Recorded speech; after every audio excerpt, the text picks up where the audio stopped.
Hey guys, welcome to a new video. Like, comment and subscribe if you enjoy. Without any further interruptions, enjoy the what if. Chapter 20. When the going gets tough. Ravel stood on a large cliff overlooking a vast forest. He didn't particularly like the peaceful air about this place, but this was where he'd agreed to meet with the others. Standing beside him were two of his cohorts, Kateria and Euclid, a young-looking man with braided silver hair and a calm demeanor. Neither appeared all that worried, though Kateria seemed impatient. Several other figures stood with him. Their forms were cloaked in darkness, hoods covering their faces. He didn't know any of their names, but he didn't really need to know. They were humans, members of the magician faction of their happy little family. The only one he even knew personally was the one in charge, who stood at the forefront of the 10 magicians.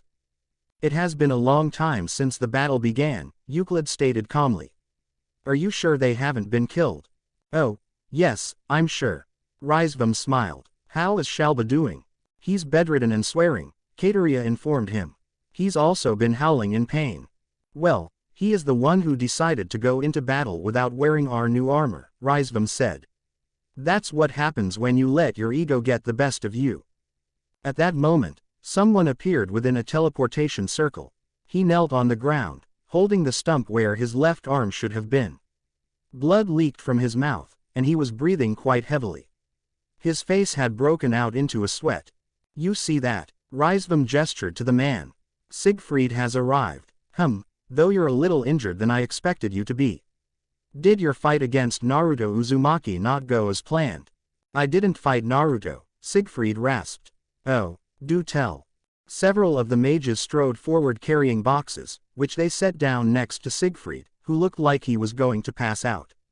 They opened the boxes and pulled out a number of syringes, injecting them into Siegfried, who grunted. Then they waved their staffs at him, encasing the silver-haired man in a sphere of green energy. I fought against the people that Naruto brought with him, Siegfried explained. A holy sword user, a member of the Phoenix clan, a Nekosho, and Rias Grimori.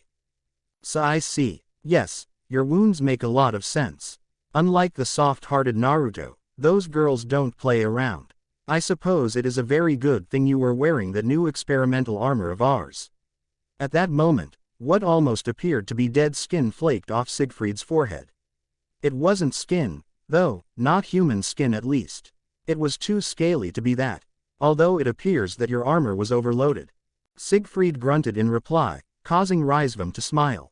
Don't worry about your arm. These magicians are really good at making those. We can have a new one grafted on you in no time.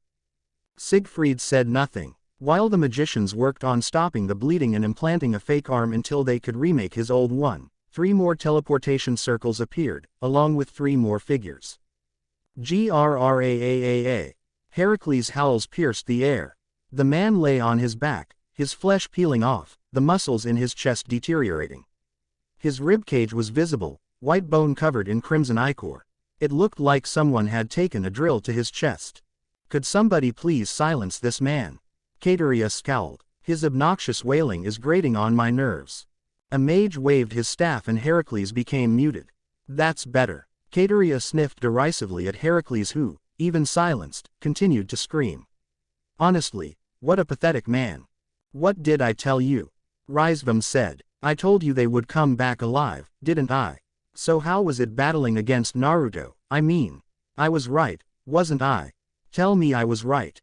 Sao gritted his teeth. He held a hand to his chest where Naruto's Rasengan had hit him. Sitting on it was a horrendous wound. Blood oozed from the spiral markings engraved on his chest. The flesh there had literally been shredded. Fleshy muscles were visible beneath the torn skin. He was better off than Heracles, but not by much. You were right. Sao said the words like admitting that Ravel was right was slowly killing him. Naruto could have killed us, but he didn't. Ravel excitedly clapped his hands together. I knew it. He's just like Searsex. Too soft for his own good. He won't kill someone if he doesn't have to. He's weak, and that very weakness will be his undoing. You call this soft? Jean gestured to her chest, where a bright red spiral mark marred her once perfect skin. Yes, Ravel said plainly. The mere fact that you are alive after being hit by that technique is a miracle. I doubt you would know this, since you haven't bothered to study up on the current underworld events, but that technique is one of Naruto Uzumaki's signature moves. From what I have gathered, it is a technique that uses multiple rotations to grind away at an opponent's body. You can see the results from poor Heracles over here.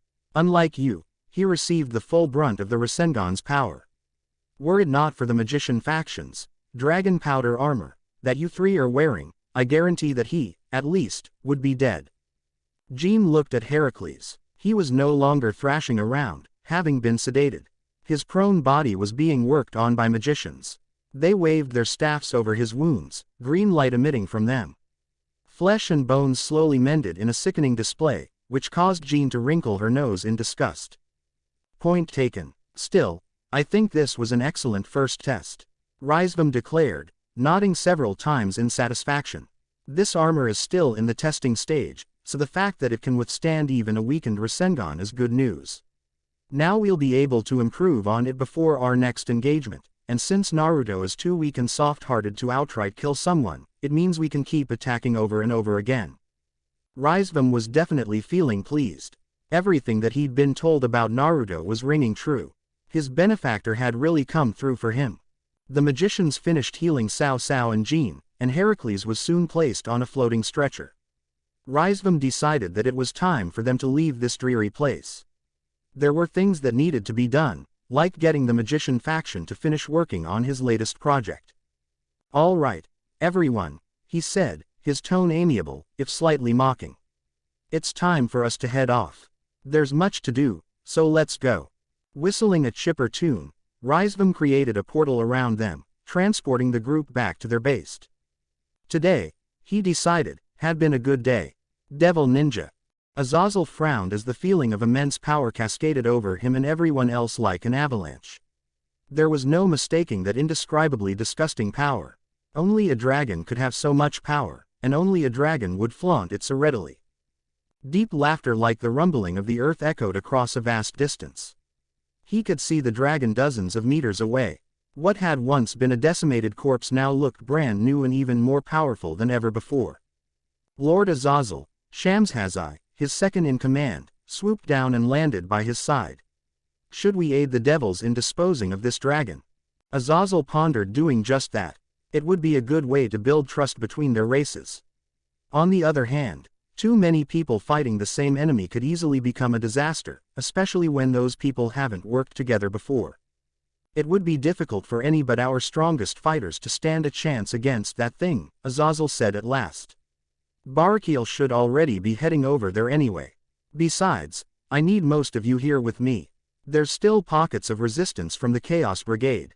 We need to dispose of them before they cause any more problems. I understand, Governor General. If you want, I could lend a hand. Azazel's eyes brightened as another figure descended for the ground. Clad in white armor, he stood, wings burning a bright blue spreading from his back, emitting powerful light. A helmet sat on his head, reptilian in nature and bearing a fierce demeanor. Light blue eyes shaped like diamonds glowed from within the faceplate. Behind him, a segmented tail writhed as if alive. Vali. Azazel grinned at the boy. You're pretty late to the party. What happened?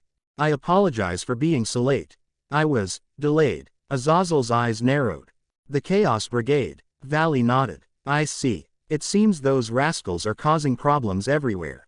All right. Azazel grinned. Since you're here, it means we can help those kids with that dragon. I want you to go over there and lend your support.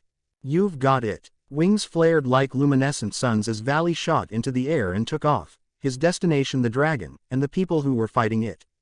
Azazel watched the young man go, his face etching into a frown as a short sense of foreboding overcame him. Governor General, Shamshazai asked. It's nothing. Azazel turned from the sight. Let's back up our men at the front.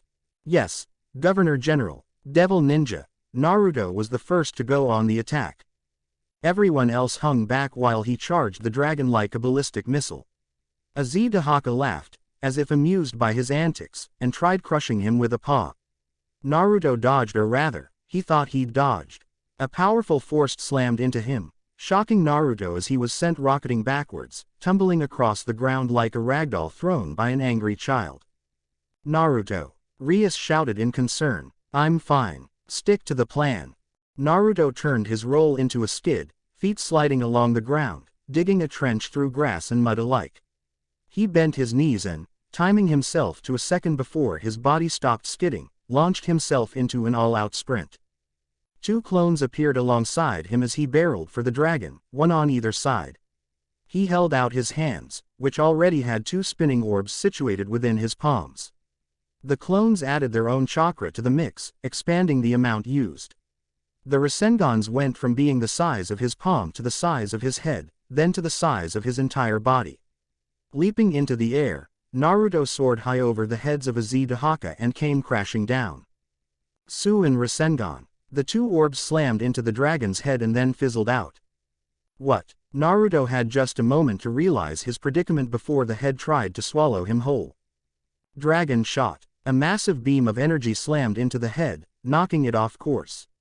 Naruto landed safely on the ground and sent Issei a thumbs up. Nice save. You owe me for that. Hey, saves me one time and he's already getting cocky. A magic circle appeared underneath his feet. Leaping to the side, Naruto avoided becoming a shish kebab without a stick. A giant pillar of fire leapt from the circle.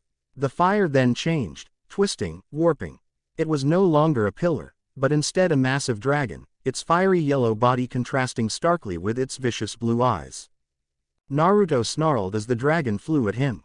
He channeled chakra to his hand, wincing as something similar to acid was pumped through his body, and then punched the dragon right in the face. The fire dragon exploded around him. Snatching his hand back as it was burned, Naruto leapt away as a clawed hand came crashing down. Eyes. Rias shouted. Back Naruto up. Right. Issei grinned and slammed his fists together. Time to fight. I don't think so, a voice said, seconds before a speeding white bullet slammed into Issei like a freight train. Eyes. Eyes-san. Eyes-kun. The white bullet shot into the air, taking Issei with it, disappearing from sight.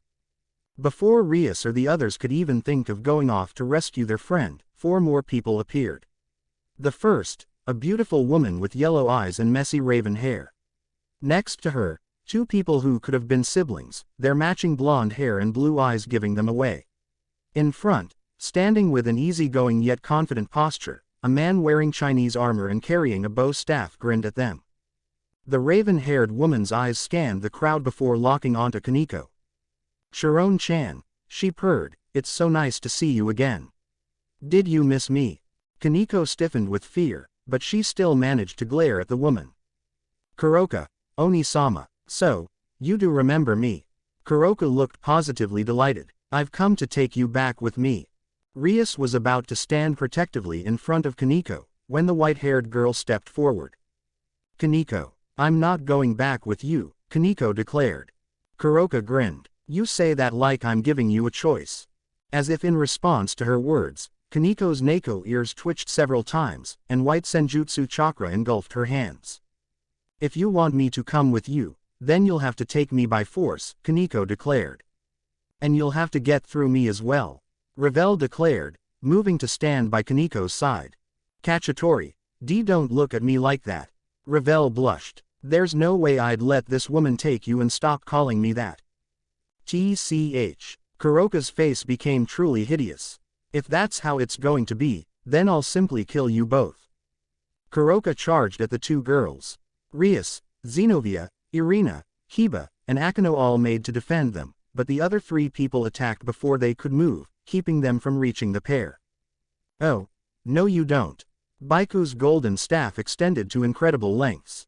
Rias and the others were forced to dodge, especially when the ground shattered upon the staff striking it. Baiko charged after Rias and Akeno, launching senjutsu projectiles to keep the pair occupied. Lefei created a barrier around Arthur and his 3 opponents, the other sword users, Hiba and Zenobia and Irina, while at the same time providing covering fire in the form of a multitude of spells. The lines had been drawn. The second half of the battle had begun. Devil Ninja, Naruto fell from the sky. Below him stood Azazel, whose massive reptilian form created a stark contrast with the ground. Several dozen magic circles appeared. A combination of lightning and fire leapt from those circles, all of them converging on Naruto's location. Shadow Clone Jutsu. Acid dripped in Naruto's veins as 102 clones were summoned from thin air. Half the chakra constructs grabbed the other half and threw them at the spell's human meat shielding at its finest. The dozens of spells exploded as they met the clones, which cleared a path for the original Naruto. A bell-like shriek filled the air. Naruto held a hand above his head, 2 clones adding their chakra and helping shape it. Wind swirled around the small sphere in the center like a cyclone. The sphere grew more and more massive, and with it, so too did the shuriken-shaped wind blades, from which the jutsu derived its name. Kurama, I could use some more senjutsu chakra. Can't, Kurama grunted. What do you mean you can't? I've got bigger things to worry about right now, brat. Like like keeping your ass alive, that's what. Naruto gritted his teeth as he finally felt it, what he'd been ignoring all along. Pain. It was unlike anything he'd ever felt before. So intense he couldn't describe it, so powerful that no amount of metaphors would do it justice. It felt like his very existence was being ripped from this reality. He didn't know what was happening, but he couldn't let this pain stop him. Udoma Rasenshuriken. Putting everything he had into this single attack, Naruto ignored the pain and threw the Rasenshuriken, using minute chakra control to keep a line attached to the jutsu, so that he could control it even from a distance. It hurt. Using chakra like this hurt. Using chakra at all hurt, but he wasn't about to let something like that stop him. He shoved the feeling of fiery needles piercing his chest aside, and focused everything he had into this single attack. A magic circle appeared in above Azedahaka. The Rasenshuriken slammed into it, then broke straight through it without pause. Another magic circle followed the first, then another, and another and another. With each magic circle that the Rasenshuriken destroyed, the jutsu he'd launched became smaller and smaller, until it was barely the size of his fist. The miniature Rasenshuriken struck the leftmost of Azedahaka's heads, shredding it to pieces. However, the head quickly regenerated. Struck by a pain so intense he could scarcely comprehend his surroundings, Naruto was unable to do anything as a tail struck him across the back. Earth was upturned as he struck the ground, creating a massive crater. He blinked several times and soon realized that his face was halfway buried in the earth. Rolling onto his back, Naruto looked up at the sky. Kurama, shut up, I can't concentrate if you keep talking to me. What do you? I said shut up. Do you want to die, Naruto? Naruto grimaced. Something was wrong. Something was horribly, horribly wrong. He didn't know what, but he could tell, his body could tell, his whole being could tell. Slowly clambering to his feet, Naruto was quickly forced to a knee as he vomited blood. He wiped it away, or he tried to. When more blood leaked from his mouth, he realized that it was pointless and stopped trying. Just then, a loud, rumbling laugh, like thunder striking the ground, echoed all around him. Naruto looked up. There, towering over him, looking down at him with a hungry leer, was Azedahaka. Fuck me sideways. Devil ninja. Issei struggled against the white-clad figure, yet all he could do was grunt as the person clad in draconic armor slowly crushed him. Is this all the Red Dragon Emperor has? The figure asked. To think, someone as weak as you is supposed to be my rival. It's almost laughable. A growl emerged from Issei's throat. Rearing his head back, he slammed it into the armored warrior's head. OWCH. Issei yelped as pain speared through his noggin. Maybe slamming his head into someone wearing a helmet wasn't such a good idea. At least it got the other guy to let go. Extending his wings, Issei hovered several meters from the figure clad in white armor. Who the hell are you? Issei demanded. I'm sorry, I completely forgot about introductions. My name is Vali Lucifer, and I am the White Dragon Emperor. Shock jolted through Issei like a powerful electric current. He couldn't believe it. This man was related to that douche-nozzle who interrupted the meeting, and he was the holder of the Divine Dividing. What the fuck? That's not cool, man. How the hell does that even work? I thought only humans could be sacred gear holders. You don't know anything, do you? Vali asked rhetorically. While devils cannot become sacred gear holders, anyone with human blood in them can. I'm a half-devil, born between a human woman and a devil. Oh, Issei scratched the back of his neck. Well, I guess that makes sense. Albion, a deep voice said from his gauntlet. Whoa, it talked. It's been a long time, Drake. When was the last time that you and I fought? Vali's gauntlet replied. It must have been several hundred years at least. The last time we had a host, yours died before we could fight. And as I recall, the one you had before that died before we could fight. It seems we have finally gotten a chance to renew our ages-long battle. Indeed. Look, not to interrupt your conversation or anything, but could you two, not talk while the two of us are about to fight? It's really distracting. Sorry, partner, I just wanted to say hi. It's cool. Now, Issei pounded his fists together, I have a score to settle with the giant lizard over there and some friends to protect. He pointed at Vali. You're in my way, so it looks like I'm gonna have to move you. You're welcome to try, Vali said, his visor's eyes glowing a bright blue. No more words were spoken as the two charged forward. Devil Ninja, ha! Kaneko, her fist glowing with concentrated senjutsu chakra, bore down on Kuroka like a rampaging bull. The ground shattered when Kuroka vanished and she struck the earth instead. Large ruptures appeared as the area she stood on cratered, the earth splitting apart like a localized earthquake. Kuroka appeared several feet away from Kaneko. It seems you've learned how to use senjutsu, Sharon. Very impressive. However, Kuroka's lips twisted into a mocking smile, that's not going to be enough to defeat. Kuroka was engulfed in fire before she could complete her sentence. Floating several feet away, Ravel pointed her hand at the woman, bright white flames rushing from her palm. The flames formed a massive beam that completely consumed Kuroka in a fiery conflagration, or so Ravel thought. My, that wasn't very nice, a voice said behind her. Ravel's eyes widened as she spun around. Kuroka grinned as she sent several senjutsu spheres at the Phoenix heiress, yet moments before they could hit, Kaneko jumped in front of them. Using her cat-like reflexes and rook strength, she swatted aside each and every sphere, protecting Ravel from receiving any damage. Kaneko, are you alright? Oh, of course I am. Who do you think you're talking to? I'm glad to hear that, because Kuroka Oni-sama is moving on to the attack. What? 16 Kurokas appeared, like mirages forming from a thick mist, and all of them charged the two youngsters. Kaneko knew this technique. She'd been trying to recreate it with Naruto's help, but she had yet to find any success. She just lacked the talent in Yujutsu that her older sister had. All of these are fakes, Kaneko explained to Ravel. They're not real. Ravel nodded in understanding. Are they similar to Naruto-sama's shadow clones? Not really. Those are physical copies. These are just illusions. Could the real one be hidden amongst them? It's possible. In that case, let's smoke her out. Right. Ravel leapt into the air while Kaneko bent over until she stood on her hands and feet. Her ears twitched and her tail writhed. Lips peeled back to reveal sharp canines as she unleashed a very cat-like hiss. Her amber eyes flickered. She could feel the senjutsu chakra pouring into her. It was a dark, malignant presence, a pressure that pushed down on her conscience.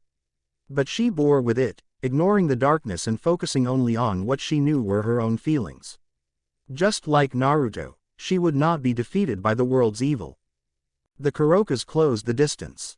They all attacked Kaneko in unison, but none of them were able to find their mark. In that moment, Kaneko blurred into action. While knights had speed and rooks possessed strength, Kaneko had learned to supplement her lack of speed by using senjutsu to sense the presence of others around her and interpret their attacks.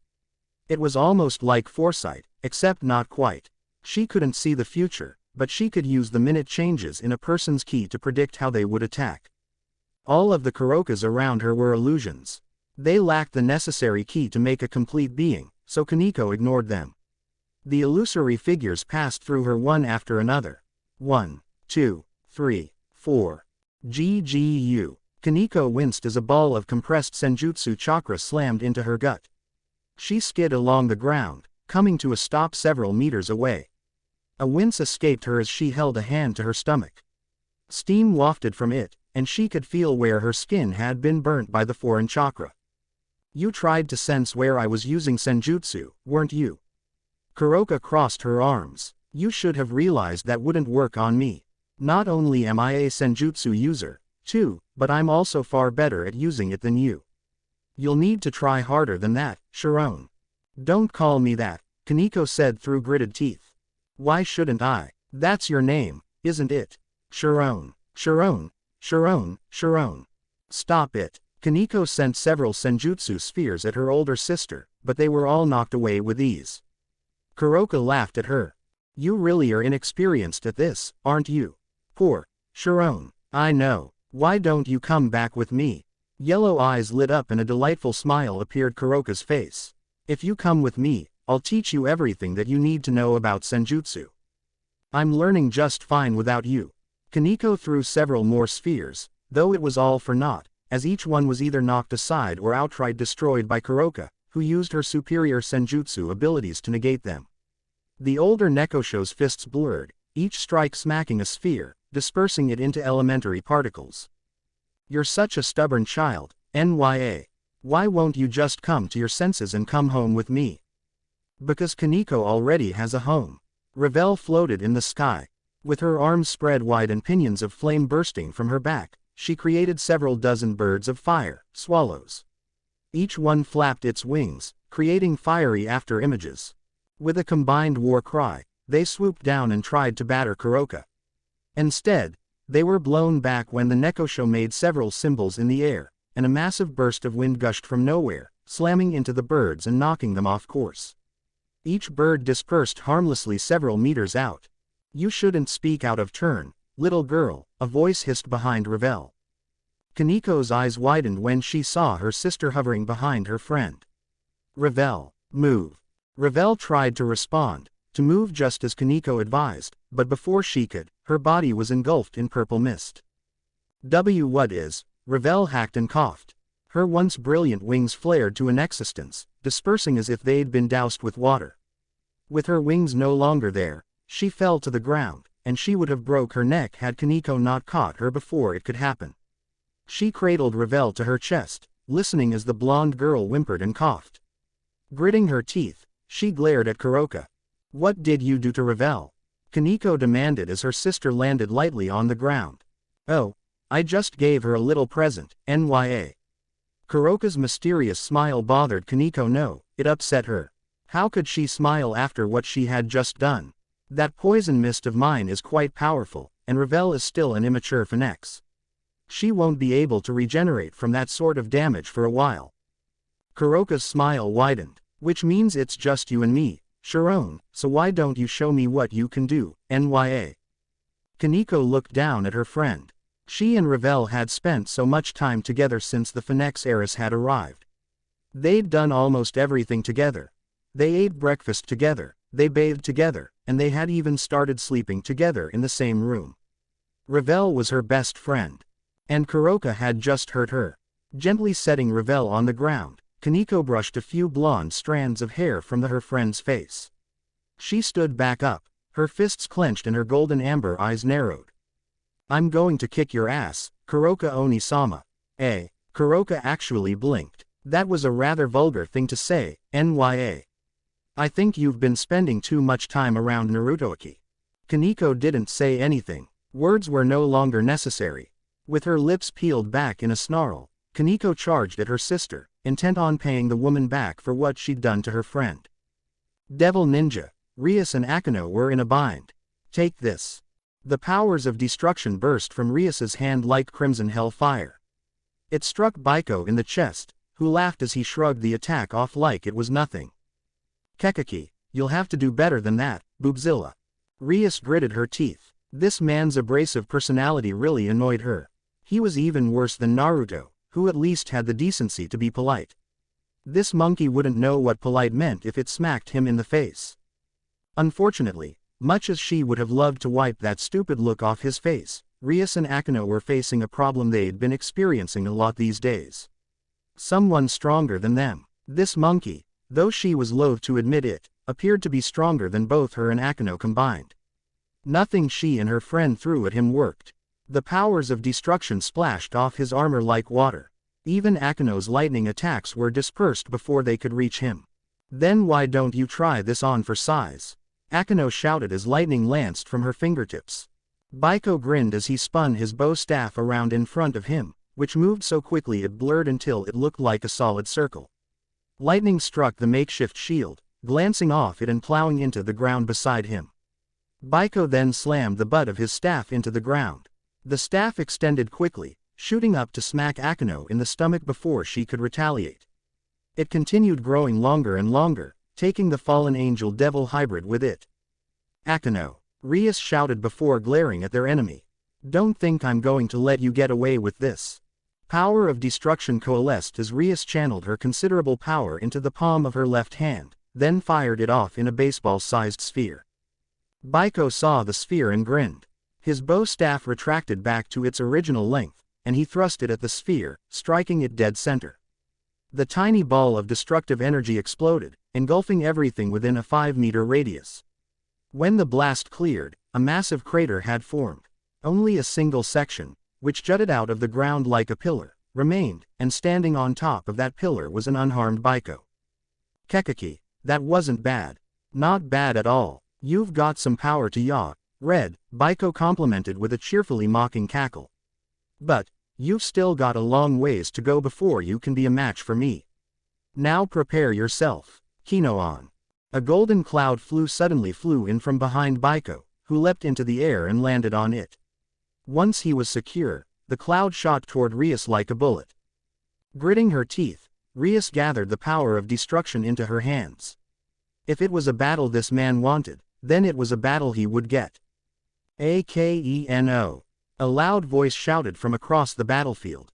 Rias looked up to see a figure flying toward them on 10 black wings. She sighed. This battle has just gotten a lot more complicated. Devil Ninja. Naruto felt like a freight train had slammed into him. The giant clawed hand swatted him away like he was a fly. The air left him and a sharp pain filled his chest. Several ribs had just snapped. He could feel them like poison-laced daggers piercing his chest. When he hit the ground, that pain was magnified considerably, to the point where he couldn't even see the world spinning around him. He came to a stop several meters away, his back protesting as he crashed into a tree. The battle had not been going well for him. Ever since his body had become racked with pain, he'd been unable to use even the simplest of jutsu. Hell, he could barely even move. Kurama had also cut their connection, so he couldn't talk to his furry friend to find out what was wrong with him. Naruto climbed to his feet, wincing several times as agony flared in his body. It wasn't pain aimed at any specific spot, but everywhere, all over. Chakra. It was his own chakra burning through his chakra coils. Already several of his tenketsu points had burst with violent red chakra. It had been agonizing at first, but the pain was beginning to dull. His body was growing numb. He wasn't sure if that was a good thing. Damn it, what the hell is wrong with me? Chuckling reached his ears. Azidahaka's earth-rumbling footsteps nearly knocked him back down. The massive reptile lumbered over to him, jagged teeth grinning down at Naruto, who knew he must have looked pathetic. You're not looking too good, Azidahaka said, chuckling. You were talking such a big game before, yet now look at you, groveling on the ground, barely able to stand up, like some pathetic worm. And here I thought you'd give me a challenge. Naruto didn't answer. He knew that anything he said would be used against him. Instead of responding to the dragon, he turned his attention inward. Kurama. Damn it, Kurama, talk me. What the hell is going on? However, Kurama didn't respond. Naruto didn't receive a single word in response to his question. He was left with silence. Nothing to say. Azidahaka asked. That's fine. I suppose the weak have no right to talk anyway. In which case, I believe it's time I ended this, and you, in a single blow. Naruto grimaced as Azidahaka raised another massively clawed hand. He didn't know why his chakra wasn't working, but the whys didn't really matter right now. The fact remained, his chakra was burning his body from the inside out, and Naruto couldn't use any of his jutsu anymore until this issue was resolved, whatever the problem was. Unfortunately, it looked like he was out of time. Damn, how do I get out of this mess? The claw came down, and was stopped by a body interposing itself between Naruto and the clawed hand. His armor was dented. Deformed steel adorned a frame that appeared battered but still breathing. The helmet that had once been situated on his head was gone, having shattered some time ago. Metatron. He stood between Naruto and the dragon, Azidahaka, his long silver hair hanging about his frame, and his green eyes locked onto Naruto. You, a strained word. Metatron grunted as the dragon roared and tried to crush him beneath his hand. That technique you used, that was the shadow clone jutsu, was it not? Naruto blinked. What an odd question to be asking someone when they were both nearing death. Yes, Metatron nodded. I thought so. Woo-ah. With impressive strength, Metatron threw the clawed hand off him, then rushed over to Naruto. Azazel growled, annoyed, and tried to crush them both, but Metatron's sword materialized in his hand, and he used it to hack away at the claw. Azazel reared back in surprise as gashes opened up in his palm, then steam rose from the surface, as if the blood inside of his veins was being boiled. What is this? Can you stand, Ninja-sama? Yeah. Naruto clambered to his feet, wincing. He felt a little better. Well, he felt numb. That probably wasn't a good thing. I can stand. Wait, Ninja-sama. I am pleased to hear that. We'll need to work together if we want to defeat this dragon. Naruto stared at Metatron as if the man had sprouted wings. Oh, wait. He had sprouted wings. He was Angel. Weren't you against working with devils? I was, Metatron admitted. I still am. However, for you, I shall make an exception. Naruto didn't really get it, but he figured this meant he had a new ally. I'm glad to hear that. I could use the help. Very well, then, you and I shall work together. Now, please produce those magnificent clones of yours, Ninja-sama. I have a plan, but the clones are necessary. Naruto was very disturbed by the gleam in Metatron's eyes as the man spoke of his shadow clones. However, even if Naruto were inclined to produce them, there was a slight problem. I can't use those right now. I'm sorry. What? Yeah. Naruto rubbed the back of his head. My chakra is acting all funny and stuff. I can't use my jutsu for some reason. That's why I've been doing so poorly against this dragon. Metatron was silent for a long moment. Then, well, I think we might be screwed. I think you're right, Naruto agreed as Azazel roared and tried to crush them beneath its palm. Devil Ninja. Issei felt his back squeal in protest as he was slammed into the ground. It felt like his spine had splintered into 1,000 tiny fragments. His vision went white, then black, and then it came into blurry focus. A figure hovered above him. Clad in white, his helmet gone, Vali Lucifer's pale face was twisted into a displeased frown. He looked disappointed, incredibly so. Is this the strength of the Sekiryute? Surely my rival isn't so weak. Issei would have snapped at the other man about how he'd like to see him face a dragon, then fight a sacred gear user, but he felt like he'd swallowed his tongue. He also couldn't breathe very well, so speaking was difficult. HMPH. This is pathetic. I came all this way because I'd heard that my rival was strong. Now I see that all those rumors I'd heard were false. Vali smirked down at Issei, who glared up at him. I wonder, do you think you'll become stronger if I give you a reason to fight? If you're anything like that soft-hearted fool, Naruto, then I'm sure the death of a loved one will make you take me more seriously. Issei would have questioned how this guy knew Naruto-sensei, but then he heard the rest of Vali's words and realized what he intended to do. Asia stood several dozen meters away, hidden behind one of the few remaining walls.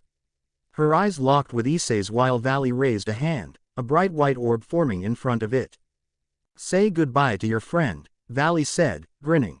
Don't you fucking touch her. Oof. With strength that Issei didn't know he had, he launched himself into the air and rammed into Vali headfirst. The Hakuryuko gasped as all the air was driven from his lungs. Issei gritted his teeth as he felt his neck creak.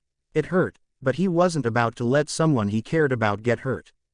Boost. Overbooster. As Issei once more transformed into the Welsh dragon armor, Vali gave a bloody grin.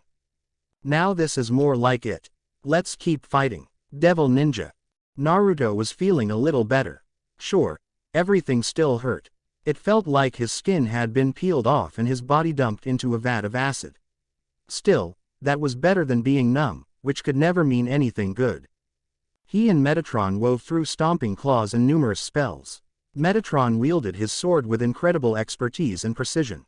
He was also surprisingly apt at dodging, and Naruto could have sworn he'd seen the angel use the replacement technique at least once, though he was sure that he must have been seeing things. An angel using ninja techniques. Preposterous. His ability to use chakra had returned, too, which was good because it meant he wasn't helpless anymore. He couldn't do much with it yet, as performing jutsu still hurt beyond all reasonable comprehension, but smaller techniques only did minimal damage. Kurama still hadn't spoken with him since cutting their connection. You worms are awfully good at dodging. Azedahaka roared, and suddenly, the ground and sky lit up with hundreds of magic circles, which surrounded Naruto and Metatron. Glowing bright red, crackling with vicious energy, each circle looked ready to unleash devastation upon them. Well, Naruto started, this isn't good. Indeed, Ninja-sama, Metatron agreed. This is quite bad.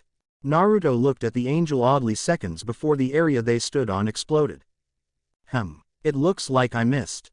Naruto and Metatron hovered in the air, having used the replacement technique to switch themselves out with a log. So, you can use ninjutsu? Naruto exclaimed. Of course I can, Ninja-sama. I have been studying up on ninja techniques for many years now. Metatron's chest swelled with pride. Although I have never had the chance to use the few techniques I know in combat. I'm pleased to see they work. How many techniques do you know? Only 3. Let me guess. Replacement, transformation, clone. Metatron nodded. Those are the ones. Stop talking and start fighting. Apparently impatient for the battle to renew, Azedahaka spewed searing hot flames from all 3 of his mouths. The trio of simultaneous fire attacks combined into a single, massive tornado of destructive energy that threatened to wash over Naruto and Metatron. However, neither of them had any intention of taking such an attack head-on and quickly replaced themselves with another pair of logs. Naruto, a voice said in his head. Kurama, where the hell have you been? Me, I've just been dealing with your fuck-up. The hell is that supposed to mean? It means you're an idiot. Did you honestly think you could just take the Longinus spear to the chest and come out unscathed? What kind of moron lets himself get stabbed anyway? I was trying to make a point. A massive claw tried to smash Naruto into the ground. He leapt back. The ground where he'd been standing on exploded with dust and debris, as the very earth seemed to shake. And what point was that? How to be stupid? No, I wanted him to know that it didn't matter what he did. That I was too strong for him to beat. That I was more powerful than him. Has your hubris grown since last we spoke? Kurama roared. You might be more powerful than that human, but that spear would have killed you if not for me. It very nearly did kill you. You mean, that pain you've been feeling is due to your body trying to rip itself apart. Your very existence was threatened, Naruto. Had I not been in here healing you, you would have been destroyed. 3 massive beams of localized fire shot from Azedahaka's 3 mouths. Naruto sent wind chakra to his feet, launching himself quickly into the air. Fire burned and earth was boiled, turning red-hot and becoming liquid like magma. Steam rose from the ground in massive quantities, clogging the air and making it impossible to see. You really are reckless. You've let your power go to your head, Naruto, and you have forgotten one fundamental fact. That power you are wielding, the power that makes you practically immortal, isn't yours. It is merely a side benefit to having me sealed inside of you. However, without that regeneration ability, your power is, at best, on the same level as an ultimate class devil. Azedahaka tried to take a chunk out of Metatron, who replaced himself with a log, reappeared above the head that tried to bite him, and stabbed his sword into the dragon's eye. Rather than roaring in agony, Azedahaka laughed in joy. Yes, that's what I'm talking about. It's not fun if you can't even hurt me. Let's see you do that again. You're right, I'm sorry. I let your power go to my head. Do not forget this, Naruto. No matter how much power I have, you can only use a little bit of it. Your body cannot handle more than 1/100th of my power. Naruto's body was a vessel that contained a creature far too powerful for it to handle. In some ways, it could almost be likened to a vase. Kurama did an admirable job of keeping his power contained, but if he ever poured too much into the vessel, then much like a vase with too much water and soil packed into it, Naruto's body would break. Naruto soared over Azedahaka's leftmost head and heel dropped it with a wind chakra enhanced foot. The head crashed into the ground, where the melted earth tried to boil the dragon's scales. I understand. Good, then see to it that you don't do something this stupid again. I won't have my only friend dying on me because he wants to be an idiot. You got, Kurama. Now that you've been healed, I expect you to show this giant lizard who's in charge here. Right. With Kurama giving him the go-ahead, Naruto felt his chakra surge. It no longer hurt to wield his own chakra. It swirled around him, strengthening him, empowering him. Kurama had even given him an extra boost. While it wasn't much, he could feel a little bit of his friend's immense power mixing with his own. It would be enough. Metatron. Naruto shouted. Stand back and let me show you how a real ninja battles. Naruto was very disturbed by the sparkle in Metatron's eyes. Yes, Ninja-sama, where do you think you're going? Issei Dahaka growled as Metatron, with a mighty flap of his 10 wings, soared into the air. One of the dragon's 3 heads tried to attack him, and several magical circles appeared to increase the intensity of the intended aerial bombarded. The fire that had been growing inside of Issei Dahaka's mouth exploded when Naruto sent a concentrated ball of wind chakra into it. The wind fed the flames, turning the tiny ball into a raging inferno that engulfed the entire head. Ha ha ha, interesting. How interesting. The 2 heads not engulfed in fire laughed. Let's see you do that again. With pleasure. Shadow Clone Jutsu. Dozens of Naruto appeared out of thin air. Issei Dahaka cackled as he systematically destroyed each one. His claws slashed them apart. His fire burnt them to a crisp. Lightning struck several of them, the clones convulsing for several seconds until they popped. Clones were destroyed in whole swaths. Dozens upon dozens died a terrible death. The real one wasn't among them.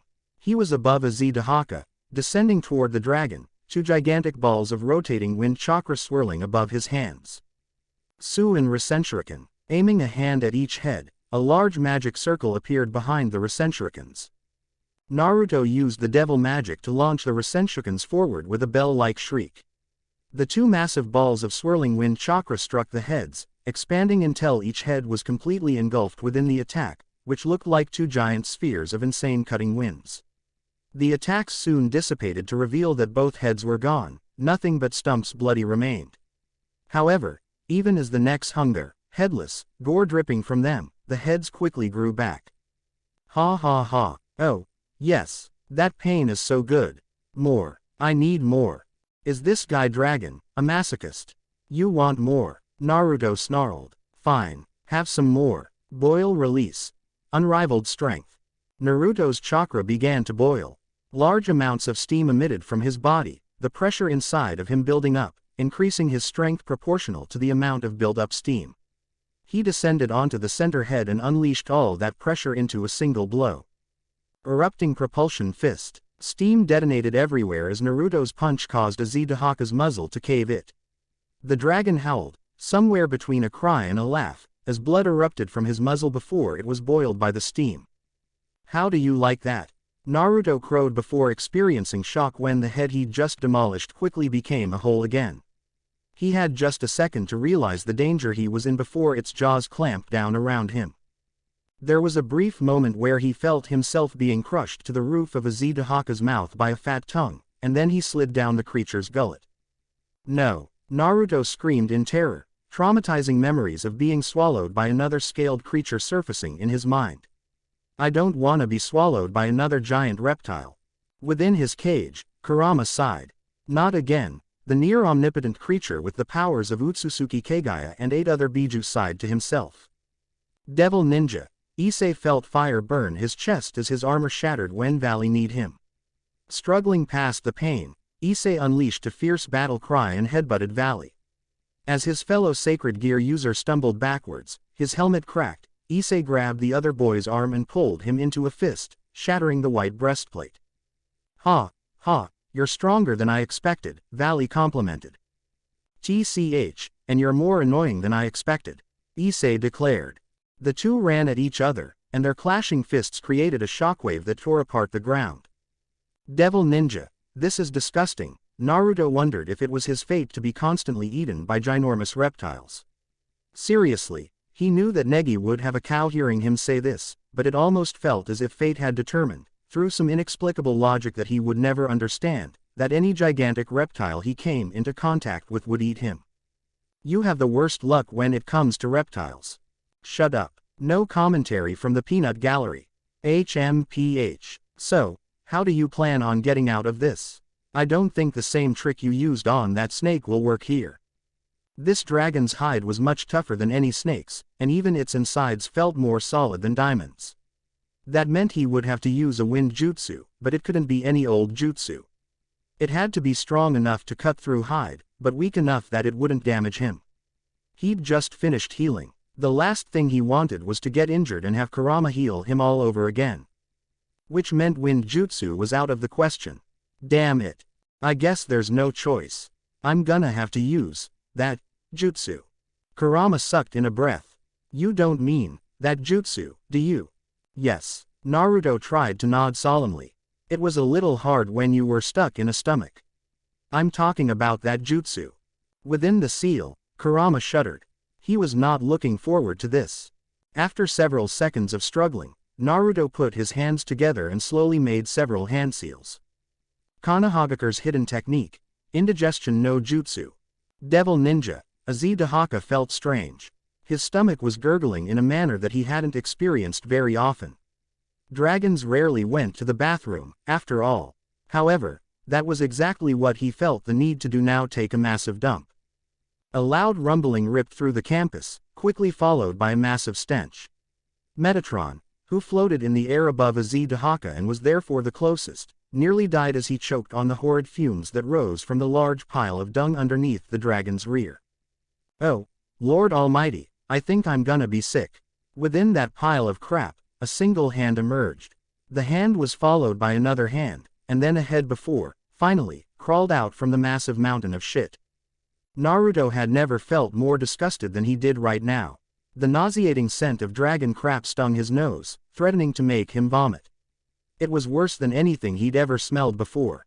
If that wasn't humiliating enough, then he was also covered in the stuff, caked in it from head to toe.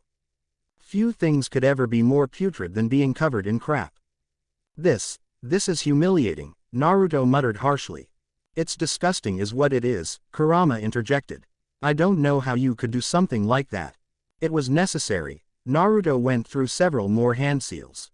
Water suddenly burst from his pores, crap splattering everywhere, including on Azazel, who reared back as his own crap splashed against all three of its heads.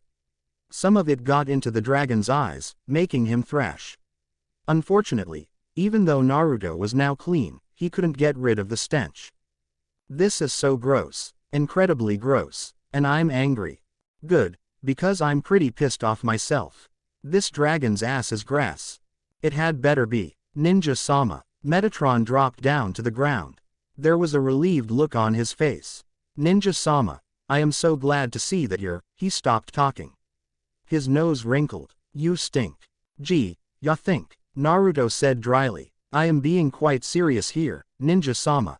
You reek. Yeah, I know. Your stench reminds me of this time father took a dump. He didn't do so often, but when he did, all of heaven could smell it. Naruto twitched. Thanks for that. Grah. I can't see. Can't see. Azazel thrashed around, his three heads shaking back and forth. Grimy brown liquid crap stung the beast's 6 eyes. Naruto cracked his neck as he prepared to finish this thing. It was clear to him now that he couldn't use any of his weaker jutsu. If he wanted to really defeat Azazel, then he would have to use a technique that could destroy the dragon in a single blow. I guess there's no choice. A small sliver of regret worms its way into his gut. Kurama, I can't give you much chakra. Your body already has more of my chakra than it can safely handle. However, I think I can lend you enough for this. Thank you. Naruto felt his connection to Kurama open beyond what it normally did. The gates, figurative of the seal that kept the powerful Biju at bay, opened a small crack, and Kurama's chakra poured forth. He could feel it infusing him with power. The ground around him cracked. Pebbles rose from the ground. Even Azazel stopped thrashing as the feeling of Kurama's immense power descended upon the battlefield. What's this? You're quite the daring one to hide this power from me. Naruto didn't respond as he reined Kurama's power in, cloaking himself in it. 10 orbs appeared around him, each one akin to a black hole. They were perfectly round and smooth, but were dark beyond compare, like tiny motes of nothing floating in a sea of color. Ninja-sama, Metatron gawked at him, but Naruto ignored the angel. He stepped forward, the ground indenting underneath him. Wincing, he further compressed Kurama's power into himself. Doing so felt like taking a fire jutsu to his chakra coils, but he didn't stop. He couldn't let Kurama's power run wild. He took one step, then two, and then he vanished. A loud bang, like the firing of a cannon, went off, and suddenly, a large hole appeared in Azedahaka's flank. Blood and bits of muscle scattered across the earth. The dragon roared in anguish at the unexpected attack. Darkness appeared above Azedahaka, an oblong mass of black, which soon receded to reveal Naruto. The black mass broke apart like a cell undergoing osmosis, then it broke again and again, until 10 orbs floated in the air around him. Stretching out his hand, Naruto willed 9 of the truth balls to extend and wrap around Azedahaka. The dragon squirmed and struggled, roaring as it tried to break free, but the bindings holding the evil dragon were far stronger. The last orb came to his hand, shifting, morphing, changing from an orb into a shakuho. Landing, Naruto tapped his shakuho against the ground. Azedahaka was lifted off the ground by the 9 truth-seeking balls and tossed into the air. The dragon flapped its mighty wings, creating fierce winds that tore apart the earth and uprooted trees. Naruto gathered the 9 truth-seeking balls into a single sphere, which enlarged to several times the normal truth-seeking ball's mass before it compressed. He then added wind chakra to the mix. A bell-like shriek, shrill and vicious, reverberated across the battlefield. Tapping the swirling object with his shakuho, Naruto sent the ball soaring toward Azedahaka. Massive-tailed beast ball Rasenshuriken. The ball struck Azedahaka, expanding quickly. A giant orb formed within the sky, a black sphere of nothing, so dark it seemed to absorb all light. Darkness eclipsed the planet. The sun was blotted out, invisible as the massive sphere of inky blackness consumed all the light particles in the area. Then, like a ripple spreading across the water's surface, the orb twisted in on itself, shrinking and becoming smaller. However, rather than disappear, the sphere pulsed before, like a star going nova, a massive explosion of light rocked the sky. And then the world turned white. Devil Ninja, Kaneko was breathing heavily as she continued battling her sister. The battle had been going on for some time, and throughout their entire engagement, Kaneko hadn't injured her sister once. Several meters behind her, Ravel, lying on the ground, moaned in pain as the poison sapped her strength. No, no, no, Sharon, Kuroka chastised as she wove through several senjutsu spheres. You need to use finesse when attacking. You can't expect to beat with me brute force, especially since I'm so much stronger than you. Shut up. Air blew through Kaneko's gritted teeth as she launched several more attacks. The spheres flew all over the place, trying to hit the constantly moving Kuroka. She then extended her arms, and several thin strings glimmered into existence, each one connected to a sphere. Yanking on them, Kaneko pulled all of the senjutsu spheres back toward her sister, who suddenly found herself surrounded. Oh, my, so you weren't just attacking me with no rhyme or reason, Kuroka determined, her lips curling into a deceivingly happy smile. How interesting, Nya. Kaneko growled and yanked on the spheres, causing them to converge on Kuroka's position. They exploded brilliantly, like a dozen stars going off at once. Kaneko raised an arm to shield her eyes from the brightness. When the light died down, there was no sign of her sister, only a decently sized crater. That was pretty good, a voice said in her ear. Kaneko's eyes widened as she spun around and crossed her arms. A fist slammed into her crossed arms. She felt her bones snap as she skidded across the ground. Tears leaked from her eyes, but she shunted the agony of her broken limbs aside and forced them to move. White energy laced her hands. Kaneko used them to defend against her sister's attacks. Kuroka proved to her that she wasn't physically weak just because she was a bishop. Every fist that Kaneko blocked made her wince. Every kick that she dodged created powerful gusts of wind that nearly knocked her off balance. Kuroka was overpowering her at every turn. NGG. Steam rose from Kaneko's hand as she blocked a fist. She clenched her teeth as a jolt traveled through her arm. Her legs shook as she struggled against her sister's overwhelming physical prowess. Kya oof. Kaneko gasped, her breath leaving her as she hit the ground. Her skin was rubbed raw as she rolled along the earthen floor, and her bones were jarred from the numerous impacts as she tumbled. Sharp pain flared in her nerves when her shoulder was torn from its socket. She then came to a stop, her limbs twitching as she struggled to stand. You shouldn't get up, Sharon, Kuroka chided. You've been injured. Allow this humble Oni-chan to heal you. Then we can go back home together. Kaniko's eyes widened, and her struggles increased. She didn't want to go back with her sister. She didn't like her sister. She hated her sister. Someone, please, I don't. Just then, seconds before Kuroka reached her, the entire world was covered in a brilliant white light. Devil Ninja, when the light vanished, Azedahaka was gone. There was nothing left, neither flesh nor bone nor blood nor muscle, not even ashes remained. Kurama, I know what you're going to ask, and Azedahaka didn't survive, Kurama said, pausing. How do you feel? Sick. Naruto looked down at his hands. Kurama, how much longer am I going to have to kill? How many more times am I going to go against Ero Sennin's desire to bring peace through understanding? Naruto, you know as well as I do that some people cannot be allowed to live, lest they kill more people. I hate this. Is that why you've been holding back ever since you regained your strength? I guess. Naruto looked at his hands. They were shaking. Closing his eyes, Naruto willed his hands to stop shaking. He could worry about his own insecurities later. Ninja, Sama, Metatron muttered. It was only after the angel had spoken that Naruto realized that Seraph was standing right beside him. Holy crap, when did you get here? Naruto shouted as he leapt 15 feet into the air. Metatron blinked. I have been here the whole time. Oh, Naruto blinked. He hadn't even sensed the angel's presence. Right, well, let's go. I need to find Kaneko and the others. Of course, Ninja-sama. As the two began to move, a thought occurred to Naruto. By the way, what's up with calling me Ninja-sama? Devil Ninja, Rias panted as the light and fierce winds died down. She looked around and couldn't see anyone near her.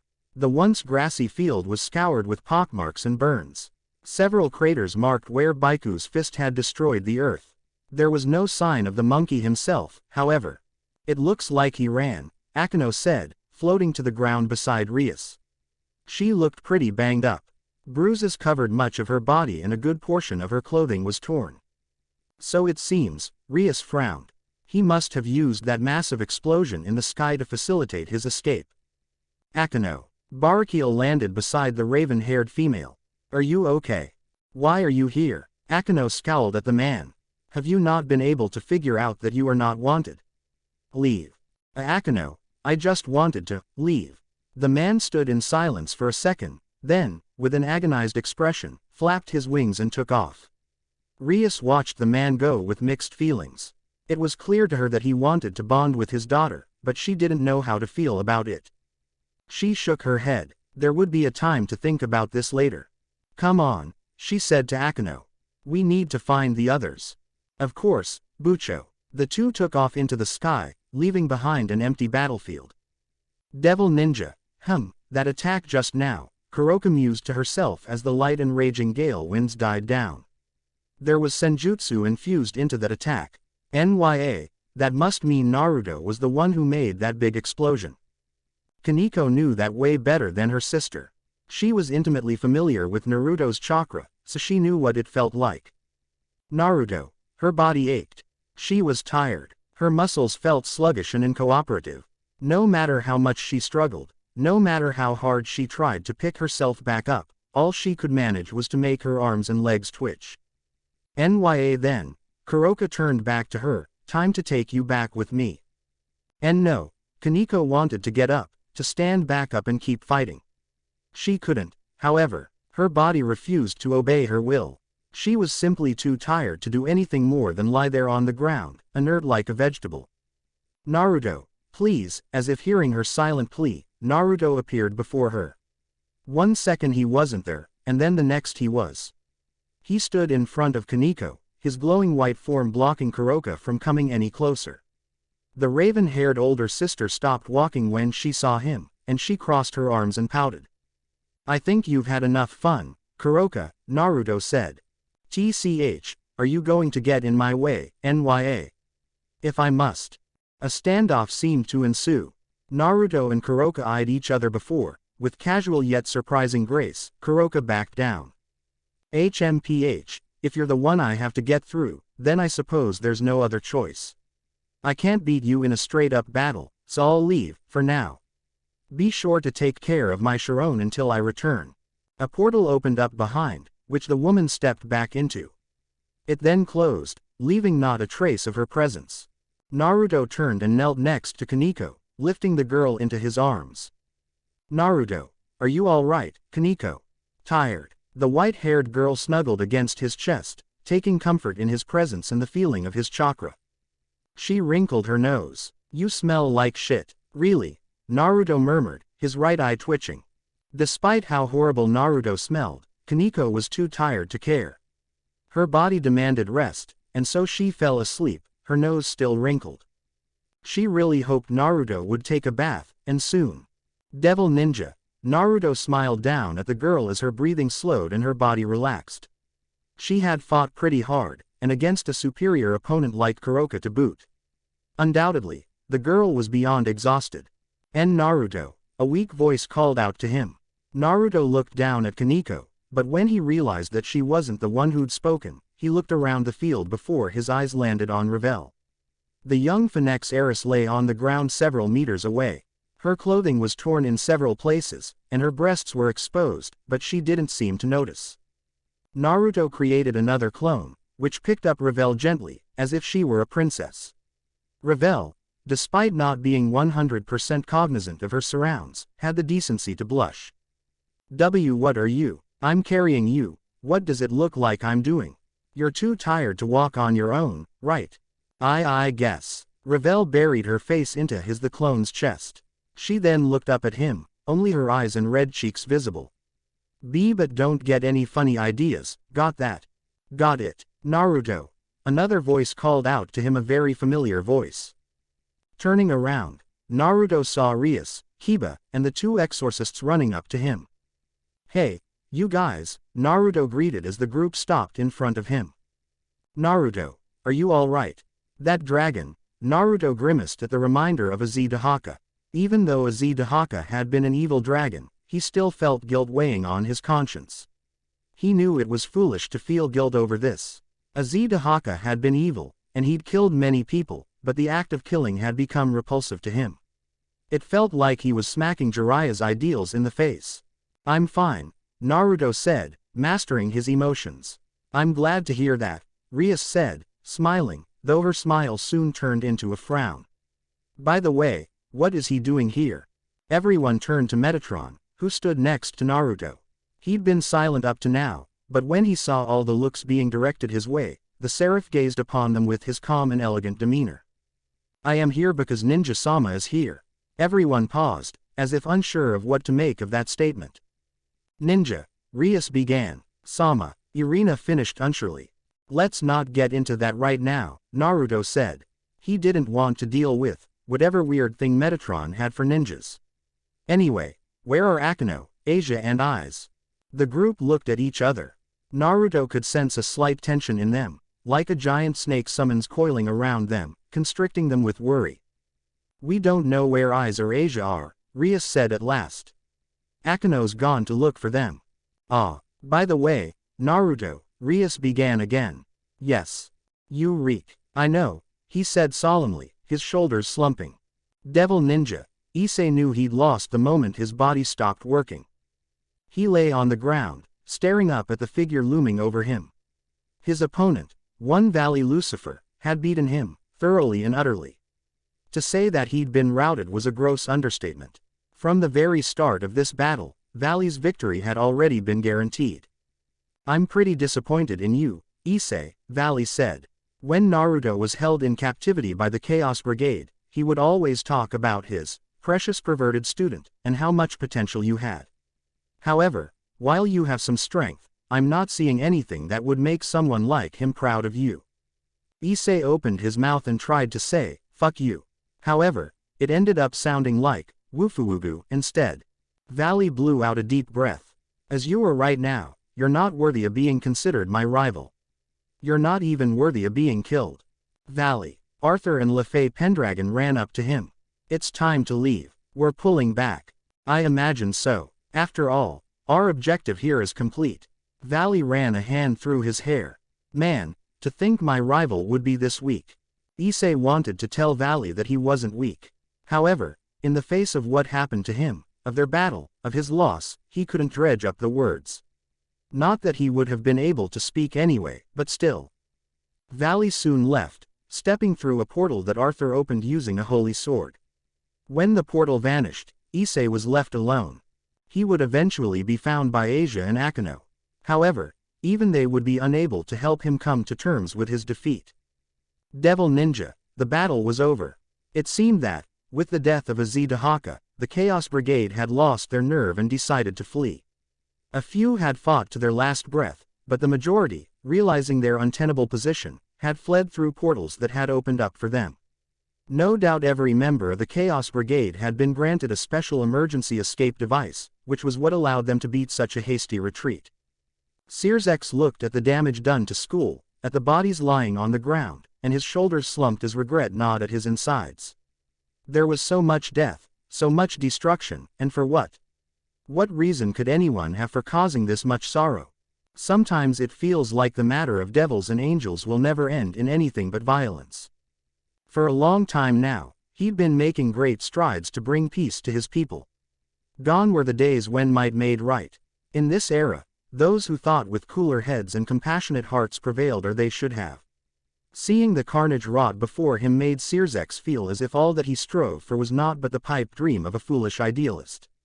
Michael strolled up to Sirzek as he contemplated his many regrets this day. The Archangel of Heaven, its current leader, maintained a calm demeanor even when surrounded by such devastation. Sirzek envied his poise. All of the civilians have been evacuated safely, I'm guessing? Michael asked. Yes, though it took longer than I expected. We were ambushed, and several agents planted within the emissaries tried to sow chaos among the politicians.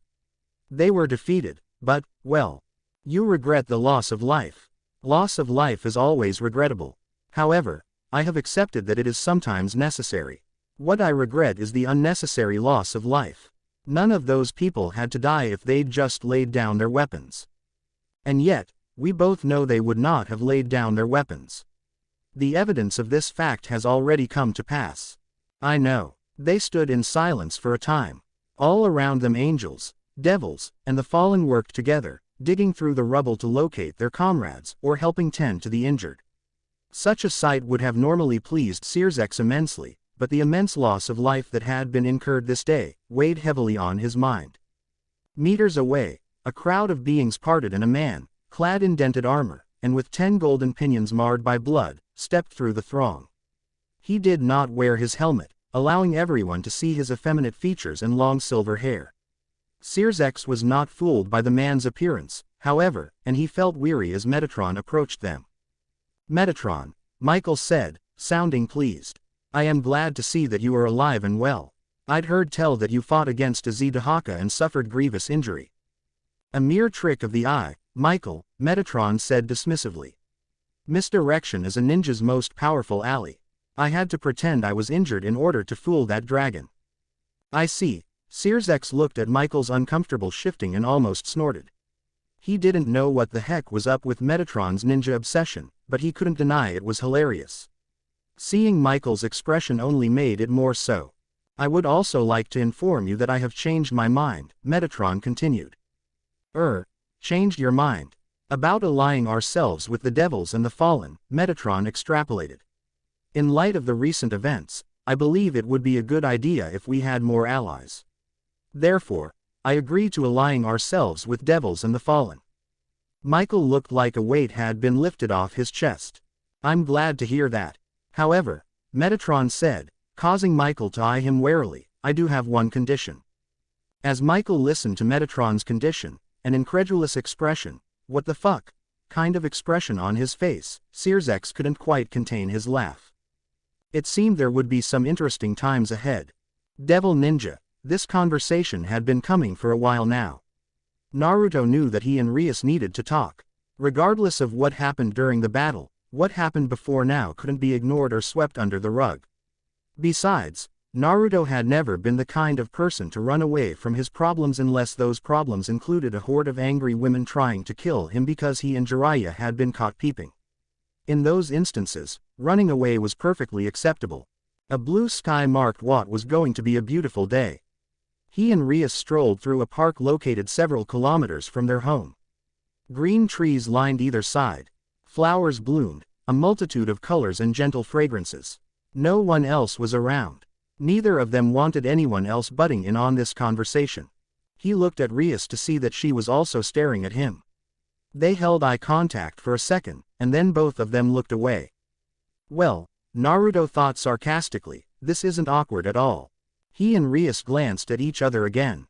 When they caught the other staring, they both looked away. Again. This is so pathetic. I need to say something. Things couldn't progress as they were. One of them had to take that first step. This problem had arisen from his mistake, so it was up to him to man up and be the first to admit that he was wrong. Naruto sucked in a deep breath. I'm sorry, they said at the same time. Both of them looked at each other in surprise, then broke down into laughter. Naruto had to admit, it felt rather liberating to laugh like that with Rias, especially after what had happened. I'm sorry about what happened, Naruto said, wiping a few stray tears of mirth from his eyes. I know I shouldn't have left without saying anything. And I'm sorry about being so angry, Rias also apologized. I should have talked things over with you, but I let my anger and jealousy get the best of me. Jealousy. Naruto furrowed his brow. Why would you be jealous? Rias stared at her boyfriend for several seconds before realizing that he truly didn't know what she was talking about. Never mind. She shook her head. Anyway, I apologize for lashing out at you instead of talking it over. I guess I'm still a little insecure about our relationship. Why are you insecure about our relationship? It's just, this is the first relationship I've ever been in. Rias blushed, as if embarrassed about her admittance. Because of my status, I was never able to just date people. And I couldn't date anyone at school either. All the students saw me as was one of the two great ladies. I was never just Rias with them, and I wanted to date someone who saw me for me. It was understandable. In fact, Naruto could understand her reasoning better than most people would think. All his life, he'd been treated like a pariah. However, it wasn't like those people had been treating him, Naruto Uzumaki, as a pariah. No, they'd been treating the Kyuubi Jinchuriki as the pariah. He hadn't been hated because of who he was, but what he was. In that same way, none of the people loved Rias because she was Rias Gremory. They loved her because she was either the heiress to the Gremory household, or because she was one of the two great ladies of Kuo Academy. While their circumstances couldn't have been more different, in some ways, their desire to be seen for who they were was the same. Rias's situation actually reminded him a lot of Konohamaru. The third Hokage's grandson had never been seen as himself, never as Konohamaru. Instead, everyone had only seen him as the honorable grandson of the third Hokage. Much like Naruto, Konohamaru had sought recognition from the village. He wanted to be somebody other than the third's grandson in the same way that Rias wanted to be something other than the Gremory heiress. Still, even though I admit that I could have handled this better, Naruto, I need you to realize something. Rias stopped walking. He stopped as well, and turned to face her. You can't just go off on your own like that. I know you're kind of used to doing your own thing. I remember the stories you told me, but you need to get better at this. If a king can't control her own servants, then she is a failure in the eyes of Devil Society. As the heiress to the Gremory household and the sister of Searsex, anything that reflects poorly on me is going to tarnish their name. I understand. Hey, I guess, in the wake of our relationship, I kind of forgot that I was also your servant and not just your boyfriend. I'm sorry, Rias apologized again. That must make this relationship seem unfair to you, doesn't it? No, not really. Naruto shook his head. I kinda already knew what I was getting into when we started dating. I just didn't think about the consequences is all. I think some part of me realized that I couldn't do things like I used to, but the rest was pre-wired toward disobeying orders and going my own way when I thought I was right. Naruto would admit that he'd always kind of done his own thing. Oh sure, he'd followed his Hokage's orders before, but he'd disobeyed those orders just as many times. Maybe those times he'd been right, and maybe he hadn't. Certainly, if he'd obeyed Tsunade and not joined the Fourth Shinobi War, things would have turned out very differently, though whether that change would have been for better or worse, he couldn't say. It didn't change how he disobeyed a direct order from his Hokage, however, which was what had landed him into this situation with Rias in the first place. One thing is for sure, I wouldn't have met Rias if I'd followed Tsunade's orders and stayed on that island. And that would have been tragedy. Believe it. Devil Ninja. Naruto was sure that Murphy had decided to screw with him. Really, there couldn't be any other possible explanation to explain what was happening. Ninja-sama, I will be in your care from this day onward. Metatron stood before him and the other residents of his house, his body lowered into a bow. Standing by his side was a somewhat exasperated Michael, a curious Gabrielle, and a sheepish Irina. All of them seemed uncomfortable by the deference he was showing Naruto. 2 days had passed since the battle against the Chaos Brigade. A lot had happened. The alliance had officially been recognized and signed by all 3 faction leaders, Ku Academy had been repaired and would reopen next week, and Naruto's life had returned to almost normal. Almost. Excuse me, Rias spoke in Naruto's place, mostly because Naruto himself couldn't find the words to say. A cat seemed to have latched onto his tongue. But what, exactly, do you mean by that? Michael, with as much dignity as he could muster, explained. It was part of Metatron's condition for allying ourselves with the devils and fallen. He wants to live here. I would like to train under Ninja-sama, so we were hoping you'd be willing to accept him into your care, Michael finished. There was a small vein throbbing on his forehead by the time he was done. No longer composed, he looked ready to burst a blood vessel. Please take care of me, Ninja-sama. While Gabrielle giggled, Michael looked about ready to face-palm. Likewise, Irina looked almost scandalized by the way Metatron was acting. Also, Michael continued, his shoulders slumping as if exhausted, while I know it's a little troublesome, I was hoping you would allow Irina here to live with you as well. Irina, Rias studied the girl, who waved shyly. Why Irina? Not that I mind, but I thought Irina and Xenovia were a team. They are, however, when we offered these 2 a chance to live here, only Irina accepted. I thought I would do my best to help improve relations between devils and angels, Irina said. I was hoping I could stay with you guys to help with that. Naruto needed several more seconds to reboot his brain. The whole Ninja-sama thing had really gotten to him. It was one thing to be looked up to because he was awesome. It was quite another to have someone fawn over him just because he was a ninja. I don't mind if they stay with us, Naruto started, but I'm also not the only one living here. I am fine with Irina and Metatron-sama living with us, Rias said, adding the sama suffix with great difficulty. Naruto understood her plight. I don't care one way or the other, Kaneko added, shrugging. Everyone turned their heads to Ravel who, upon noticing the way everyone was staring at her, turned her head away, her cheeks flushed a light pink. If this is what everyone else wants, then I see no reason to deny them. I guess it's settled, then, Naruto said, grinning at the 2. Welcome to the family. Family, Metatron, Seraph of Heaven, the voice of God, one of the most powerful angels in the world. Began crying. Metatron, Naruto asked, a little freaked out by how the angel was acting.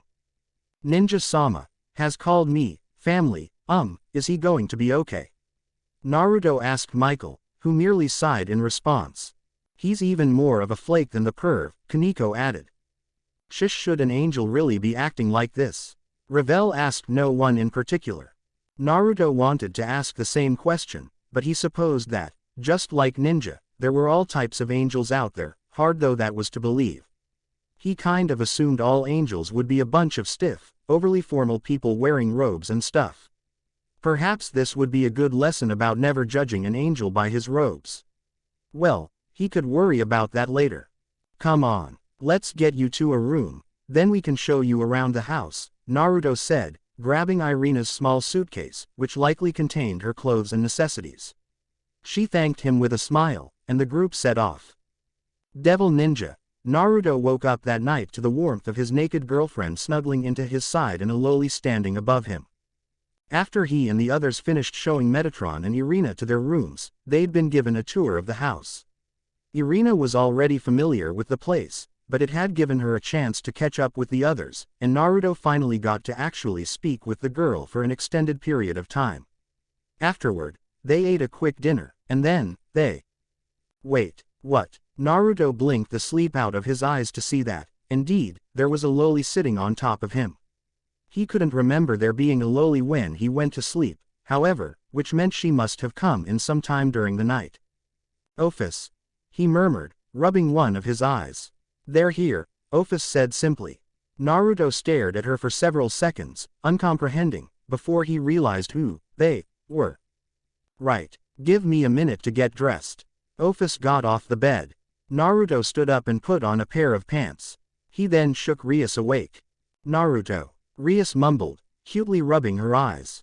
Why are you waking me up? It's still early. Come back to bed. Sorry, there are some people here to meet me, and I didn't want to keep them a secret from you.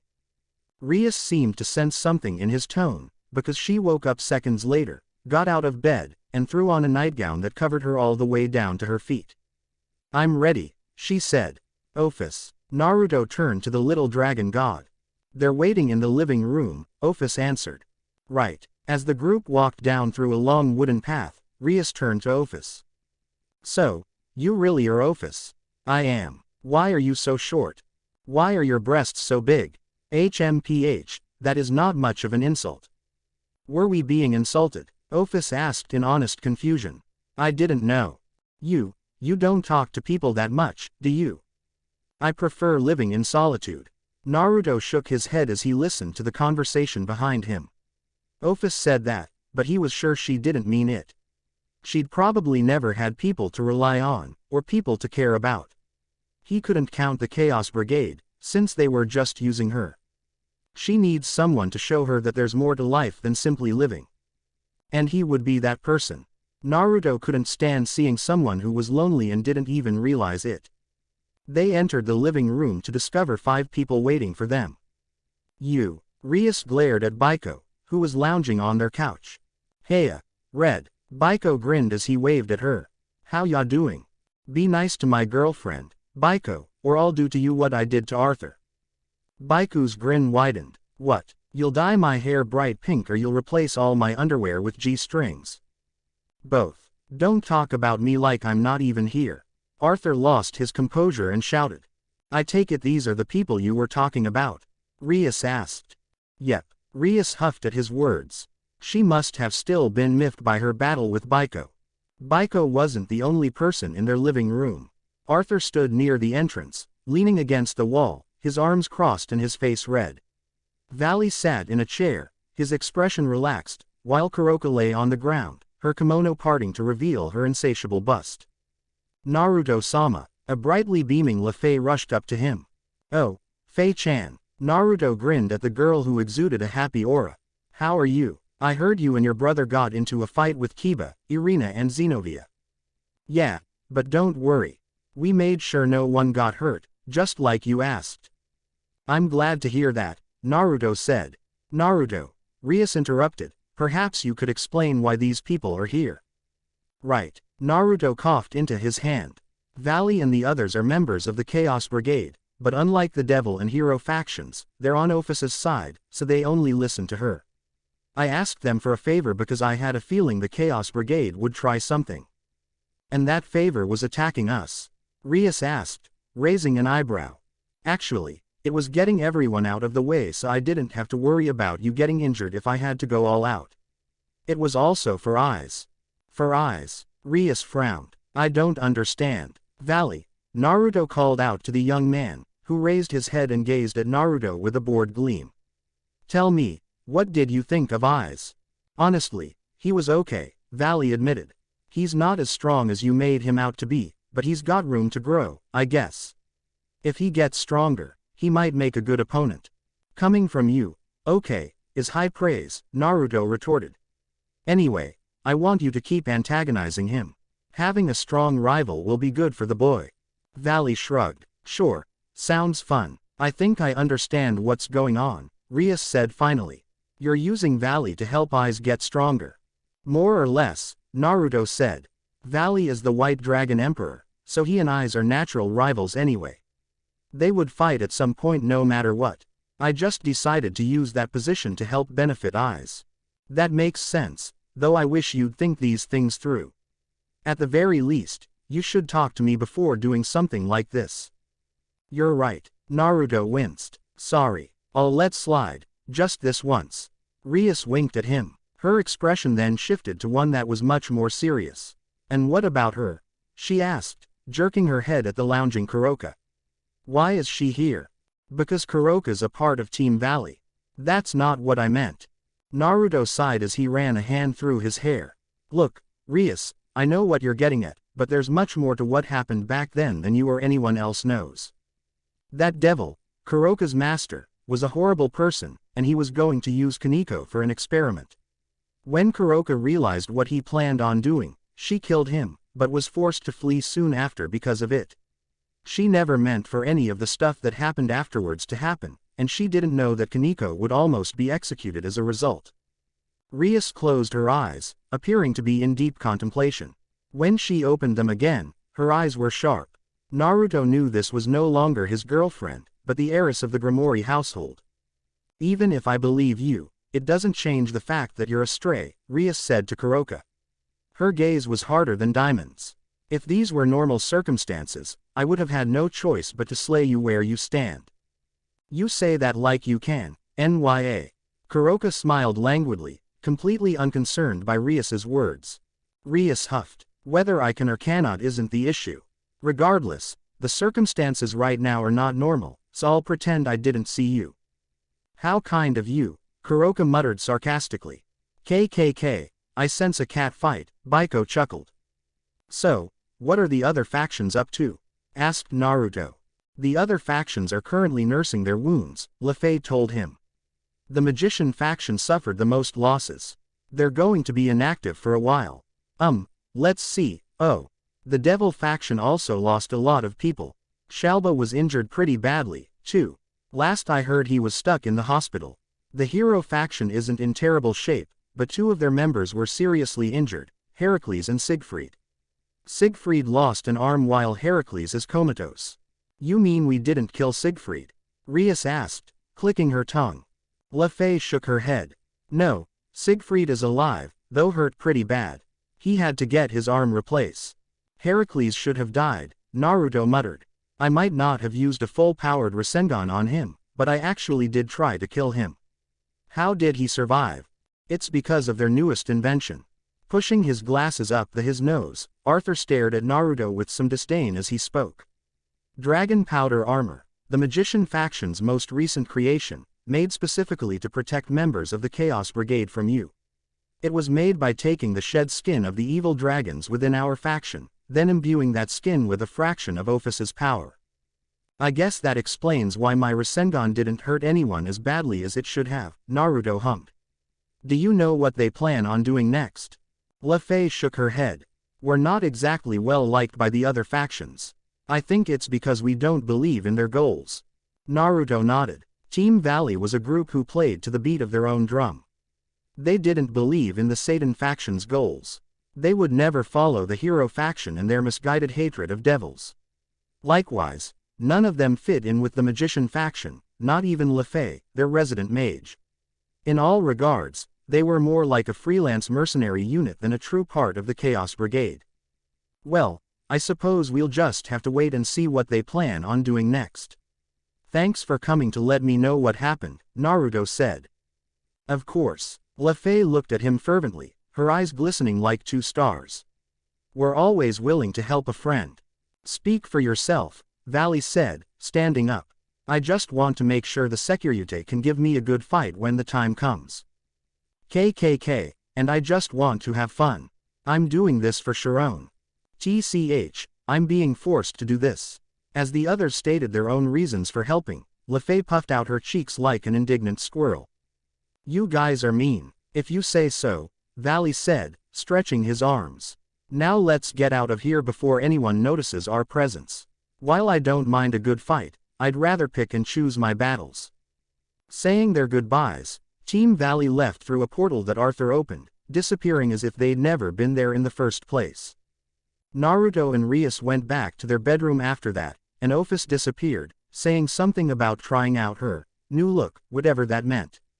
Sighing contentedly as he and Rias snuggled under the blankets, Naruto was just about to drift off to sleep, when Rias broke the process with her voice. Naruto. Yes. About Kuroka. She paused. Naruto could sense her hesitation. What is it? If Kuroka really did kill her master to save Kaneko, then shouldn't we tell Kaneko that? I mean, it could heal their broken bond. Not speaking at first, Naruto contemplated how best to respond. Do you know how bonds are forged, Rias? He could feel her shake her head against his chest. Bonds are forged through an innate understanding between two people, born from the ability and desire to bridge the gap between them. They aren't something that can be done half-heartedly, nor are they something that outsiders should interfere with. A bond not brought about from the heart is a bond that's easily broken. Naruto grew silent, allowing Rias to draw her own conclusions. You think us telling Kaneko the truth would cheapen any bond she forges with her sister? Yes. More than anything else, I want Kaneko to be happy. However, I know that a half-hearted relationship with Kuroka won't give her that happiness. She might become content, and she might even enjoy their relationship, but it won't be a true relationship between sisters if someone from the outside interferes. I see. Rias kissed his chest. For an idiot who acts recklessly. And is constantly holding back in battle. You say some surprisingly deep and meaningful things sometimes. All right. Enough poking holes in Naruto's poor ego already, meanie. Rias giggled as she kissed him once more, then snuggled further against him, her full body pressing into his, and her arms holding him close. Embraced with such warmth, Naruto could do nothing but surrender to it. I love you, Naruto. I love you, too, Rias. Smiling as he closed his eyes, Naruto slowly drifted to sleep. Chapter 21 The Little Things in Life. I'm not so sure this is a good idea. What about you talking about? This is my idea, I know. That's why I said it. Jerk. It was the weekend. While life had settled down, Naruto had decided that it was time to do something that he hadn't been able to do in a while, train. Even before his kidnapping, Naruto had been so busy training everyone else that he rarely got the chance to train himself. After speaking about it with Rias and Shrezex, they had allowed him to use one of the Grimoire estates in the underworld. The place they'd sent him to was far from any civilization, and it was separated from the rest of the underworld by a barrier similar to ones used in raiding games. Shrezex had told Naruto that he would be able to go all out in here and not worry about anyone noticing, which was good, because Naruto intended to push the limits of his power. The area he'd chosen was far from the mansion proper. It was a desolate place that he stood in, a craggy desert situated next to a gigantic mountain range. Rocks and trenches filled his vision. There was nothing here for miles. It was the perfect place for him and Kurama to go wild. Look, we've already been over this. I need to see what we can do. No more surprises, no more fluctuations. All right, fine, but don't blame me if you accidentally get yourself killed. I won't. Now let's start. Naruto steadied his breathing and slowly synced with Kurama. He felt the familiar energy flowing into him, and he knew that, should he open his eyes, he would be surrounded by the 10-tailed chakra cloak. He didn't feel any strain yet. Good. How much chakra are you using? About 0.5%. Seriously. Just 0.5%. Well, whatever, let's up the dosage. I have a feeling we're going to regret this. Just do it. Naruto felt the power inside of him increase, and suddenly, the air itself seemed to become denser. It wasn't, not really, but his perceptions had shifted to make him think that the air had become dense. In truth, it was simply Kurama's power surrounding him. Should we stop? And no, keep going. I'll let you know when it's too much. Kurama did keep going. Naruto felt the power encasing him like a suffocating bubble increase further, and along with the increase in chakra, the underworld's gravity seemed to increase with it. Naruto struggled to keep himself upright, but as Kurama's power levels surged, he fell onto a knee. His chest compressed like a biju was sitting on it. Breathing was becoming difficult. His brain felt fuzzy, like static electricity was running electrical interference on his ability to think logically. Everything was blurring out. He couldn't Stop. Kurama. Back up. The power ceased flowing. Naruto gasped as oxygen flowed back into his brain. Only when he'd regained his breath did he speak to his partner. How much power was that? About 5%. Naruto flinched. It was only that little. I thought it would be more. You're forgetting that my power has grown immensely since we lived in our original world. I've gained the powers of 9 Biju and a goddess with near infinite chakra. That's not the kind of power that can be mastered so easily. Why yeah, but still, besides that, I have a theory about why you can't use any more of my power. I'm listening. It's because you're a devil now. Naruto blinked. What? I'm not sure I understand. Naruto, have you ever wondered why you can no longer go into your 6 paths sage mode anymore? Opening his mouth to respond, Naruto snapped it shut when he quickly realized that Kurama was right. Ever since he'd regained his chakra, he hadn't been able to enter his 6th path sage mode once, only the regular sage mode and Kurama's tailed beast mode. Although that still didn't explain why he could use the truth-seeking balls, or was that the result of Kurama absorbing the other 8 Biju and Utsutsuki Kagaya? That is because you are no longer fully human. With the metamorphosis your body has undergone, your chakra has been diluted, or rather, because you are half devil, the chakra that you inherited from Asura is only half as strong as it once was. Frowning as he thought about Kurama's words, Naruto tried to think this through logically. It didn't really make sense. His new status as a devil shouldn't have interfered with his powers as a human. If that was the case, then people like Kaneko and Kuroka wouldn't have been able to wield their yokai powers because they were only half yokai, unless... Are you saying that being a devil has made me incompatible with my own chakra?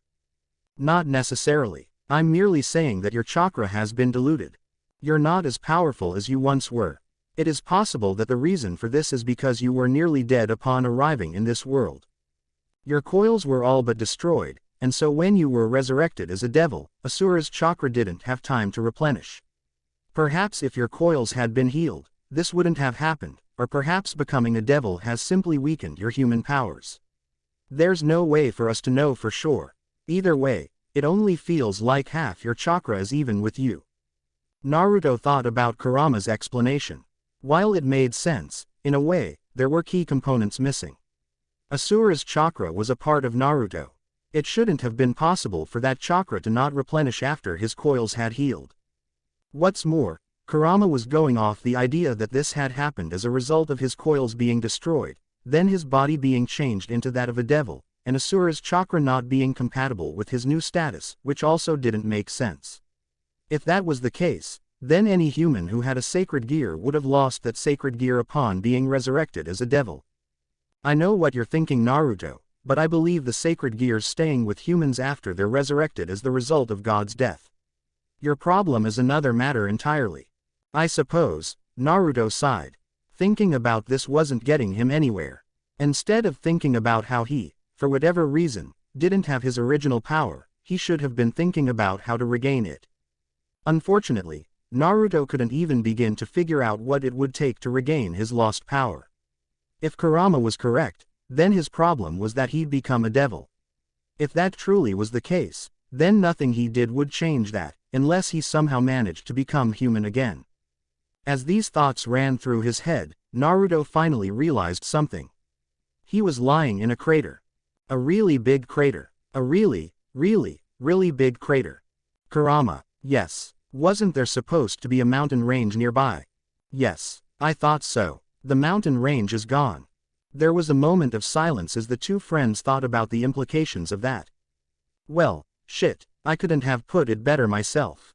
Devil Ninja. Rias stared uncomprehendingly at Naruto, who could only look sheepish under the incredulous expression she sent him. They were in their bedroom. Rias sat in front of him, while Naruto opted to stand. So, let me get this straight, she started, rubbing her forehead. You not only demolished the barrier that my brother had personally set up, but you also destroyed an entire mountain range. Yes, you know that's coming out of your paycheck, right? Naruto winced, then blinked when he realized what she'd said. We get a paycheck. No. Naruto and Rias stared at each other. Rias's lips twitched. Naruto grinned. Soon enough, the two were smiling at each other. However, The mood quickly dispersed, and Rias's mirthful appearance was replaced with a frown. In all seriousness, I'm not sure what to think about this, Rias admitted. Are you upset? Rias shook her head. No, I'm not upset. Concerned, I think, is a more apt word for how I'm feeling. The power that your friend has is rather astounding. I'm afraid of what it could mean for us. Naruto didn't need her to elaborate. The power at Kurama's disposal was dangerous, and not just because others would come seeking that power. I wonder what she would think if she knew that, before coming to this world, I was nearly that powerful myself. I know. Using this power is a double-bladed sword. It's just as likely to slay my allies as it is my enemies. Is that why you've never used your full power? No. Naruto sighed as he sat next to Rias. The truth is, even if I wanted to, I couldn't use my full power. Naruto explained his problems to Rias as best he could. Unfortunately, neither he nor Kurama were even sure if their guess was right. It wasn't like they had anything to go off of. All Naruto knew was that, even though his chakra coils had fully recovered, his power wasn't where it should have been. That does sound like a problem, Rias murmured, her eyebrows furrowing. I thought that I'd be back at full power once I regained all of my chakra, Naruto finished. However, it seems that my chakra is weaker than it should be. Do you know if becoming a devil changes a person's nature? It shouldn't. When a human becomes a devil, all that happens is they gain a devil's affinity for darkness and an increased lifespan. I've never heard of anything like this happening before. As Rias bit her thumb, Naruto's attention went toward her lips. They glistened a light, lush pink that made him want to push her onto the bed and claim those lips with his own. He shook his head, chiding himself. Now's not the time for that. Could it have something to do with me being from another world? Naruto had never really thought about it, but surely, being from another world meant that things worked differently for him than they would for someone else. Different worlds followed different rules, and they weren't supposed to mingle. Perhaps simply being here, in this world, had caused his own existence to become unstable. That could be it, Kurama admitted. However, I don't think that's the true cause, or rather, that might what caused your problem, but it isn't the problem itself. Perhaps we shouldn't think of this for right now, Rias suggested, standing up and stretching her arms above her head. Naruto felt a different sort of hunger as Rias's breasts pop out of her shirt.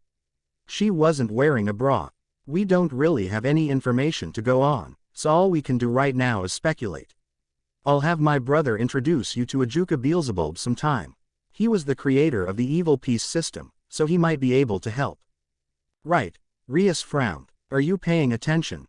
Not really. Her frown growing deeper, Rias opened her mouth to say something, probably an admonishment. She would never get the chance, however, because Naruto placed his hands onto her shoulders, then pushed her onto the bed. She gave a startled yelp as he placed his hands on either side of her head, pinning her to the mattress. I don't think we should talk about this anymore, he told her. Rias's cheeks turned pink. She turned her head. I just said that. In fact, Naruto began again, staring at her lips, I don't think we should talk at all.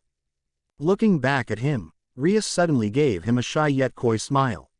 Then what do you think we should be doing? Naruto didn't answer her with words. He simply kissed her.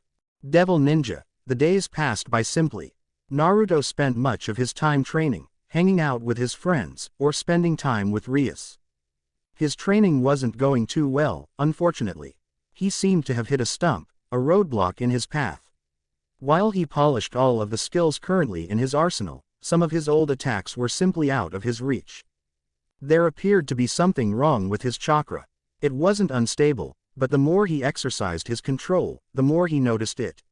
He was missing something. He didn't know what, and even Kurama seemed to be at a loss, but some core component of his chakra appeared to be gone. It felt like he was missing half of himself. At least his relationship with Rias had been mended. In fact, he would say that his relationship with her was better than before. There was apparently some truth to what people said, that old saying about how disputes between loved ones brought them closer together. That being said, he really hoped that they never had a disagreement like this one ever again. They spent a lot more time together, him and Rias. It was more than just sleeping together and occasionally going out. While Naruto spent a lot of time training, he spent just as much time trying to be a good boyfriend. They would go out on dates, spend time wandering the city, going to anime, video game stores incognito because Rias didn't want people to know about her Japanese culture fetish. He didn't really get that last part. Why hide the fact that you like something? Still, he didn't question her desire to keep that part of her life secret, even if he didn't see much point since Kaneko, Ravel, and now Irina, Metatron and Ophis all knew about it, but that was just him. His new house guests seemed to have grown accustomed to living with him and the others. Metatron was a bit bothersome, but he seemed to be a well-meaning individual. He really liked Irina, though. She was so respectful, always bowing and speaking politely. She was a bit fanatical when it came to her religion, but she never pushed it on him. She also seemed curious about his origins, as she would always ask questions about where he came from. Being the somewhat boastful person that he was, Naruto had no trouble telling her all the stories of his heroic actions in his old world. Ravel didn't seem to like Irina very well. She never acted outright hostile, but Naruto thought he could sense a sort of tension between them, though it only appeared to go one way. He sincerely hoped that Ravel would eventually get over her hang-ups and accept Irina as a new member of their family. That morning, Naruto took a shower alone. After washing up and drying off, he wandered back into his bedroom. Rias was already dressed, wearing her school uniform. She stood beside the bed, packing items into a large briefcase. Naruto saw everything from wigs to wings to Sailor Fuku uniforms getting stuffed into it. He sweat-dropped. Do you really need all those costumes? Of course I do, Rias answered decisively. I'm not sure what I want to dress up as yet, so I need to make sure I'm prepared. I've packed cosplay for you, too. Great, he sighed. Problem. Nope. Chuckling, Naruto walked up behind Rias and wrapped her in his arms, pulling her against his chest. Naruto. Naruto grinned. Yes. Could you let go, please? I need to finish packing. So, packing is more important than me. At the moment, yes. Ouch. That's harsh. Her eyes dancing with mischief, Rias spun around and kissed him on the lips. You know I love you, but this is important to me. It's the first time I've ever done this, and it's going to be with you. I need to make sure we have a good time. You do realize that we're not leaving until this weekend, right? We still have one more day of school. I know, but it never hurts to be prepared. If you say so. Naruto shrugged. I'm pretty sure I'll have a good time regardless, but I know how you get about these things. Anyway, I'm gonna make us some breakfast. Thank you. Rias kissed him one more time before she went back to backing. Naruto shook his head and left the room. Once Rias was set on something, not even moving heaven and hell would be enough to stop her. He traveled into the kitchen to make some grub, but the scent of something baking told him that someone had beat him to it. Entering the room, Naruto was greeted by Ravel. She stood by the stove, dressed in a pink apron, flipping what appeared to be pancakes. Ravel, eep. Ravel nearly dropped her spatula. Spinning around, she raised a hand to her heart. Her cheeks were an adorable shade of pink. Naruto-sama. Gee, good morning. Good morning, Naruto greeted, eyeing Ravel. She wore no shoes that morning, and her cute toes wiggled against the tiled floor. Shapely calves and curvy thighs disappeared into her apron, which covered her stomach and chest. You Naruto-sama, she said, squirming under his gaze. See, could you please not look at me so intensely? Why are you wearing an apron? It's because I'm cooking. Sorry, let me rephrase that. Why are you wearing nothing but an apron? Indeed, Ravel was wearing nothing but an apron. The curve of her bare bottom revealed itself in all its splendors. Her breasts, quite large for her tiny frame, strained against the apron, spilling out and granting him a generous glimpse of her side boob. Naruto didn't want to admit it, but her body, the way she embarrassingly tried to cover herself, and the pink flush of her cheeks, was all rather fetching. While he was dedicated to Rias, Naruto was still a guy, and as a hot-blooded male, he really liked what he saw. Ravel squeaked. I'm only wearing this because this is what people wear when they cook breakfast. I'm certainly not wearing it for you or anything. Under the heavy weight of Naruto's stare, Ravel crumbled like a stack of cards. Kaneko told me I should wear this. Her cheeks became more inflamed. Do people not wear this when they make breakfast? Well, no, Naruto answered. Ravel became even more embarrassed. But don't worry, he gave her a thumbs up. You look really good in that. I have to admit, I'm gonna be jealous of whoever marries you. Poof. Naruto blinked when Ravel's head lit on fire. Are you okay? Fine. I'm fine. I'm just fine, okay. Stop asking me that. Squeaking like a mouse, the blonde girl turned around and tried to busy herself with her cooking. She seemed to have forgotten that she wasn't wearing anything but an apron, so Naruto was given an unfettered glimpse of her backside. Damn, she really is sexy. My sexy jutsu has nothing on her. Readjusting himself, Naruto sat down at the table, where a bored-looking Office was reading from a book. Upon sitting down, Office vacated her seat and sat in his lap. Her eyes never left the page, and Naruto peered over her head to see what she was reading. Is that a dirty magazine? Yes. Why are you reading it? Research, Office said, flipping a page. Naruto felt tempted to ask what she meant by research, but another part was afraid of the answer. In the end, he decided not to ask. Several minutes later, Irina wandered into the room, her cheerful smile illuminating the area. Good morning, everyone. Why in the name of our Holy Father are you naked? Shut up. I don't wanna hear any of your self-righteous talk right now. A blushing Ravel shouted. Irina looked at Naruto, who could only shrug helplessly. Oh okay, I'm sorry. As Ravel huffed and returned to her cooking, Irina sat down next to Naruto and leaned over. Is there any reason that Ravel-san is, naked? Naruto asked softly. Yes. Kaneko told her that's how people dress when cooking. I had the same reaction, Naruto said to Irina's incredulous gaze. Office flipped a page in her book. Her eyes never left it. Rias wandered into the kitchen next. Good morning everyone, she trailed off. And stared. Please don't look at me like that, Rias-sama, Ravel said, squirming in place. Why are you naked? Rias asked, her tone deadpan. And no reason. She glanced at Naruto, Irina, and then Office. So I see. Apparently not finding the answers she sought from them, she sat down. Looking at the three others, she asked, why is Ravel? We don't know, Irina and Naruto said at the same time. Office flipped another page. Right. Rias blinked when she looked at what Office was reading. Is that a dirty magazine? Yes, Office said. Why are you reading that? Research. Research. Rias looked at Naruto, who could only shrug. Naruto felt her chakra before she entered. He looked up just as she walked into the room. Kaneko, dressed in her school uniform, her cat ears twitching and her tail waving behind her. She stopped upon entering and, after pouting upon seeing where Office was sitting, turned to Ravel, who was glaring at her. She smirked. Nice outfit, Cacciatore. This is all your fault. Ravel stopped cooking and chased Kaneko around the room, waving her arms furiously back and forth. Fire erupted around her hands. Naruto thought she would start throwing fireballs, and he was prepared to step in should they get out of hand. He hoped it wouldn't come to that, however. He rather liked watching the way Ravel ran around. I really am a pervert. I don't know what's worse, that I've been corrupted, or that I can't blame it on Ero-sennin. Shouldn't we stop them? Irina asked as Naruto made a clone to serve them breakfast. Nah, Naruto said, this is just how they are sometimes. Let the two have their fun. Oh okay. Rias offered her a kind smile.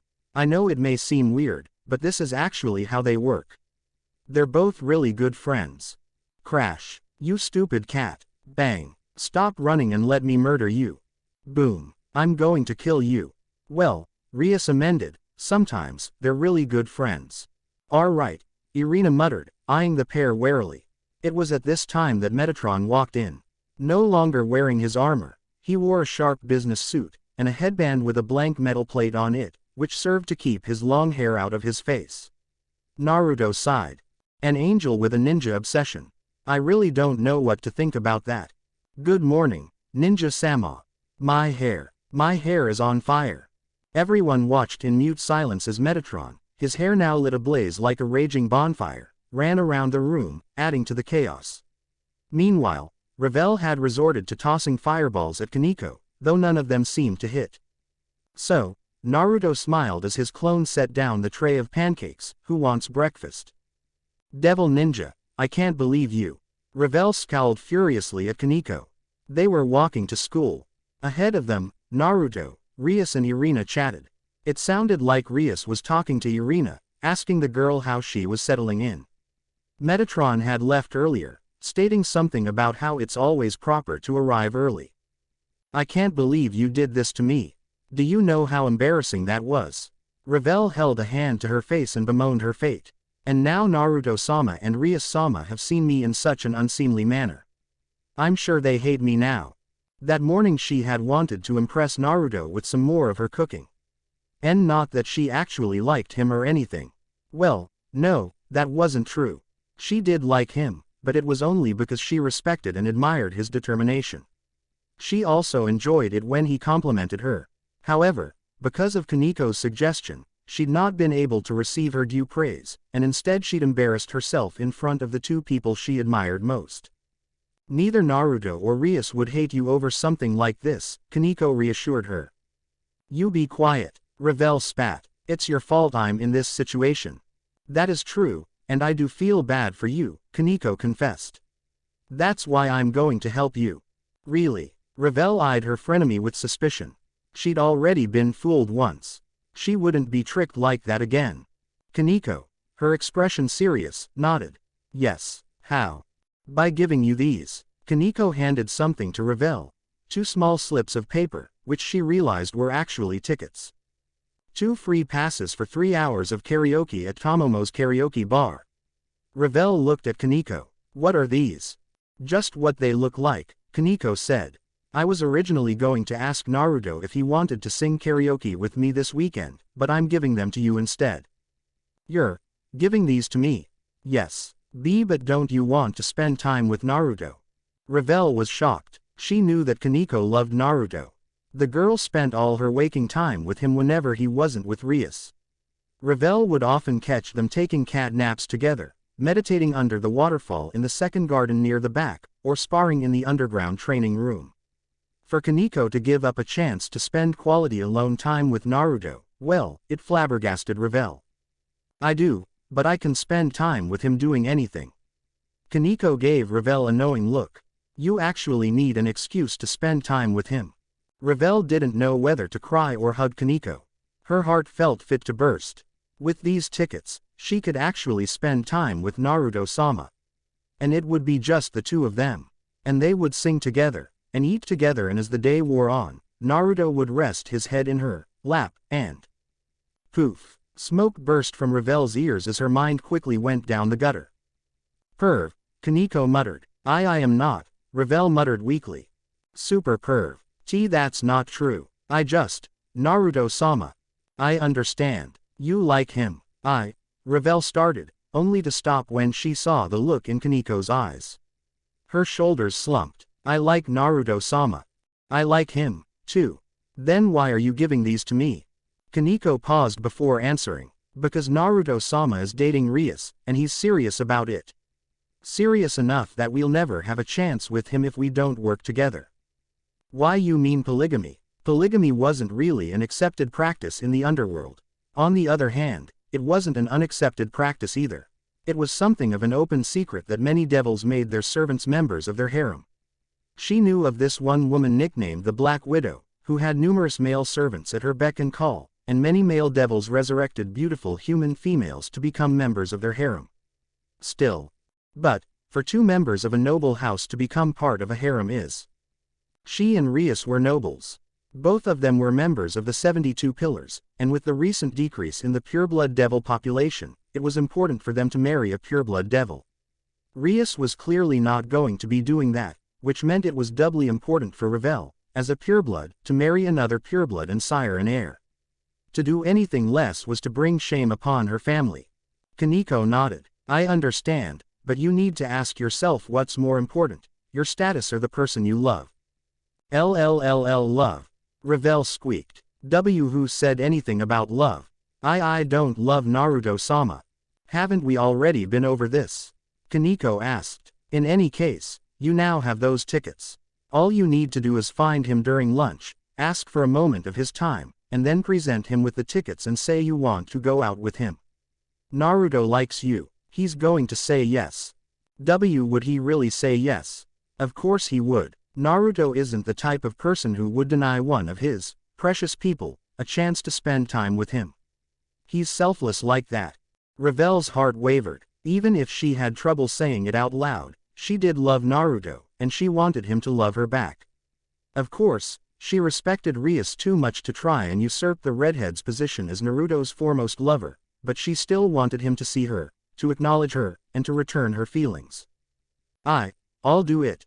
She swallowed. Her throat felt dry. I'll ask him to go sing karaoke with me during lunchtime today. That's the spirit. Kaneko slapped Ravel on the back, sending the girl stumbling with her rook strength. Ouch. Ravel rubbed her back and glared. That really hurt. Kaneko actually looked sheepish. Sorry, I used too much strength. I don't believe you. Despite her words, Ravel smiled at Kaneko, whose expression mirrored her own. She really was glad that she had such a good friend. Hey, you two, Naruto called. While they'd been talking, Naruto, Rias, and Irina had pulled ahead of them. What are you doing all the way back there? Come on, hurry up or we'll be late for class. We're coming, Naruto-sama. Kaneko and Ravel shared one last smile before running to catch up with the others. Devil Ninja, I wonder why Azazel-san called us to the clubroom, Asia said as she, Issei, and Akeno entered the old school building. It was early in the morning, and they really should have been in class, but Azazel, their new advisor and leader of the Grigori, had asked to see them. Who knows? Issei waved a hand in the air. Knowing that guy, it's probably some stupid reason like, I want to study your bodies to further my research, or something, he said, making a poor attempt at imitating Azazel's voice. Asia giggled. Akeno remained silent. Akeno-sama. Asia glanced at Akeno, who remained quiet. Are you okay? Akeno only seemed to realize that she'd been staring off into space after Asia spoke. She jerked her head around, blinking several times, as if just now noticing them. Then she smiled. It was the most fake smile Issei had ever seen. I'm sorry Asia-chan. What were you saying? No, it's nothing. It's just that you've been so quiet, I was worried about you. Asia held a hand to her chest, clutching the fabric of her shirt. Have we been bothering you, Akeno-sama? Issei wondered if it was weird that he no longer batted an eyelash at how he and Asia called Akeno-sama. Naruto-sensei always made fun of him for it, but he thought it only made sense. Even if Naruto-sensei was his sensei, Akeno was sort of like his master. No, that was Rias, wasn't it? Well, either way, she was the person he listened to the most. It was only right to call someone like that, Sama, wasn't it? Akeno smiled as she wandered around Issei and trapped Asia in a hug. Yufufufu, what's this? My cute little Asia-chan couldn't possibly be thinking something like, Akeno-sama hasn't been giving me enough attention lately. Have I done something to upset her, could she? And no, that isn't on. Issei was felled by a nosebleed as Akeno nibbled on Asia's earlobe. Carmine dripped from his nose and created a puddle on the floor, which he then tripped on. The world went white, pain exploding in the back of his head as he slammed into the wooden floor. Eyes-san. Issei needed to wait for his vision to return. When it did, Asia-chan and Akeno-sama were standing over him, one appearing worried and the other amused. Are you okay, Eyes-san? Why yeah, I'm fine. Asia extended her arm and he accepted it, allowing her to help him up. Yufufu, Eyes-kun, you know that you shouldn't be thinking such dirty thoughts when we're at school, don't you? Sorry, Akeno-sama. Issei scratched the back of his head, grinning sheepishly. Well, Akeno crossed her arms, I suppose it is fine. You are a growing boy, after all, and growing boys think naughty thoughts all the time. I'll forgive you. Thank you. They resumed walking, but Issei continued to cast worried glances at Akeno-sama. Ever since the battle for Kuo Academy, she'd been acting differently. She didn't tease him and Asia-chan as much. This right here, had actually been the first time she'd messed with them in nearly 2 weeks. Most of the time, Akeno would sit alone, and sometimes she would seclude herself entirely. He'd also caught her glancing at him several times in the past 2 weeks, and every time he saw her looking at him, the forlorn expression on her face made his chest sting. They entered the club room to find Azazel sitting in the seat normally reserved for Rias. He wasn't alone. Rainaire, Issei shouted in surprise. He stepped in front of Asia and Akeno, to protect them, though from what, he didn't know. What the hell are you doing here? I thought I told you to never come near Asia-chan again. Rainaire stood beside Azazel, her arms crossed, expression petulant. She looked like a spoiled child who was being forced to do something that she didn't want to do. Don't think I enjoy being here. If it could be helped, I would have never stained my eyesight with your pathetic face Agai, Kyon. I am sorry about her foul mouth. Azazel removed his hand from her backside, where he slapped her. It seems that she still hasn't learned anything yet. Yufufufu. Akeno's giggle sent shivers down Issei's spine. Azazel, Sama, perhaps you could tell me what this wench of a fallen angel is doing here with you. A wench, am I? Rainaire snarled. Then what does that make you? The perverted little shih tzu, Eon. Her eyes went wide as Azazel reached down and pinched her butt. His actions made her thrust out her chest and clenched her cheeks. Her face was glowing red. Issei gulped. Now, Azazel chided lightly. I thought I told you not to say anything for a while and let me do the talking, Rainaire-chan. Sorry, Azazel-sama, Rainaire said meekly. Issei blinked. That was such a different response from what he'd gotten from her. To think she could actually act so meek and demure. It was too different from the Rainaire he remembered. He raised a hand. Look, I really don't care to see some old guy pinching a young woman's ass, even if I do think she deserves a lot more humiliation. What was that, you little? Kya, so could you please just get to the point and tell us why we're here, and also tell us what Rainaire is doing here? Issei finished, glancing at Asia, who stared at Rainaire, her eyes wide with fear. She was shaking. Not that Issei could blame her. This was, after all, the woman who tried to steal her sacred gear. The reason I called you here is because of Rainaire, Azazel said. My subordinate here has caused you a lot of trouble, I understand. After everything that she has done, I cannot expect you to forgive her, nor can I expect you to forgive us without some form of repayment. That is why I'm giving Rainaire to you, Issei Hyudo and Asia Argento. From this day forth, Rainaire is going to be your slave. I've already got the idea signed off by Sirzex, so do not worry about that. You may do whatever you want with her. Use her, abuse her, ravage her until she's nothing but a drooling mess of orgasmic bliss. I really didn't need to hear that, I only asked that you not kill her. That would be giving her the easy way out, after all. What? Devil Ninja. Naruto and the others met up with Kiba upon arriving at school. After saying their goodbyes, he and his fellow journeyed to their classroom. They got a lot of stares. Kya, it's Kiba-kun. Kiba-kun. Hi. I still can't believe those two are friends. Isn't that Naruto just some Yakuza thug? I hear he's threatened Rias-sama into becoming his sex slave. I was told that he's threatening Kiba-kun into being his whipping boy. Kya, that's so naughty. Naruto's right eye twitched several times. He looked at Kiba, who didn't seem to have heard the conversation taking place around them. Being only a regular resurrected devil, Kiba's hearing probably wasn't as good as his. Is something wrong, Naruto? Kiba asked with a friendly smile. No, Naruto slowly shook his head. Nothing's wrong. Entering their classroom, he and Kiba sat down and chatted about current events and how it affected the other students.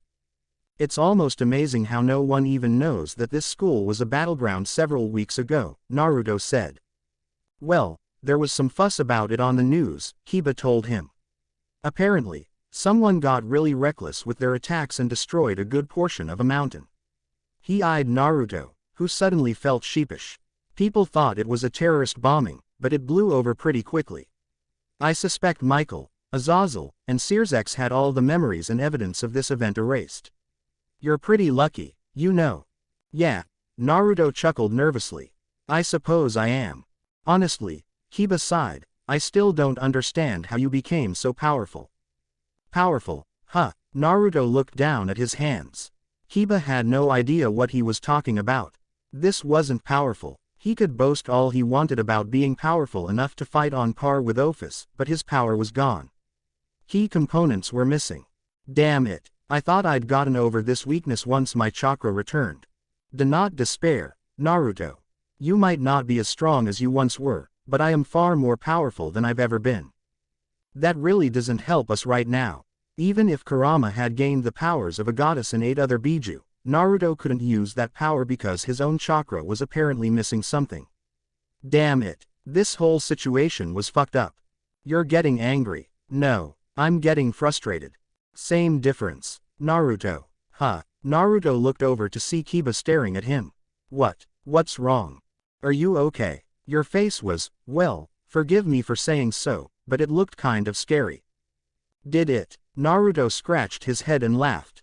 Sorry about that. I was just thinking about something that's been bothering me. Something that's been bothering you. Do you want to talk about it?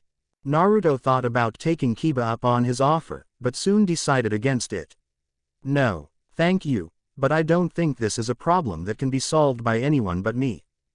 I understand. If you ever change your mind, just know that I'm here if you need me. Thanks. Naruto slapped Kiba in the back. You're a good man, Kiba. Kiba winced and rubbed his back. Thanks, I think. All right, class, settle down. The door opened and in walked a handsome man with long silver hair and a pretty boy face. He wore a sharp business suit that conformed to his broad shoulders well, and his masculine chest strained against his white shirt. All the girls swooned. Who is that hunky guy? He's so dreamy. The guys were more interested in the man's companion. Hey, who's the chick? I don't know, but she's smoking. The hunk stood in front of the class and smiled.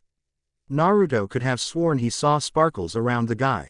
Good morning, class. My name is Metatron, and from today onwards, I shall be your homeroom teacher.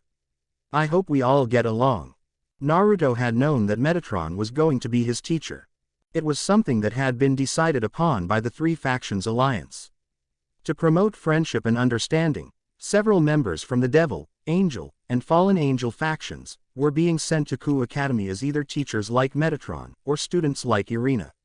Naruto had also learned from Sirzex that he, Azazel, and Michael were planning some kind of big event to bring their factions even closer, though his Aniki had been awfully stingy on the details. What Naruto hadn't expected was the person standing next to Metatron. Hey, Naruto, isn't that? Yeah, Naruto said, it's Rainaire. Did you know that she would be going here? Kiba asked. Naruto shook his head. He'd not heard anything about this. Metatron clapped his hands together. Now, I know it's unusual to have a new teacher and a new student at the same time, but please make Ms. Rainaire feel at welcome. Go on, introduce yourself.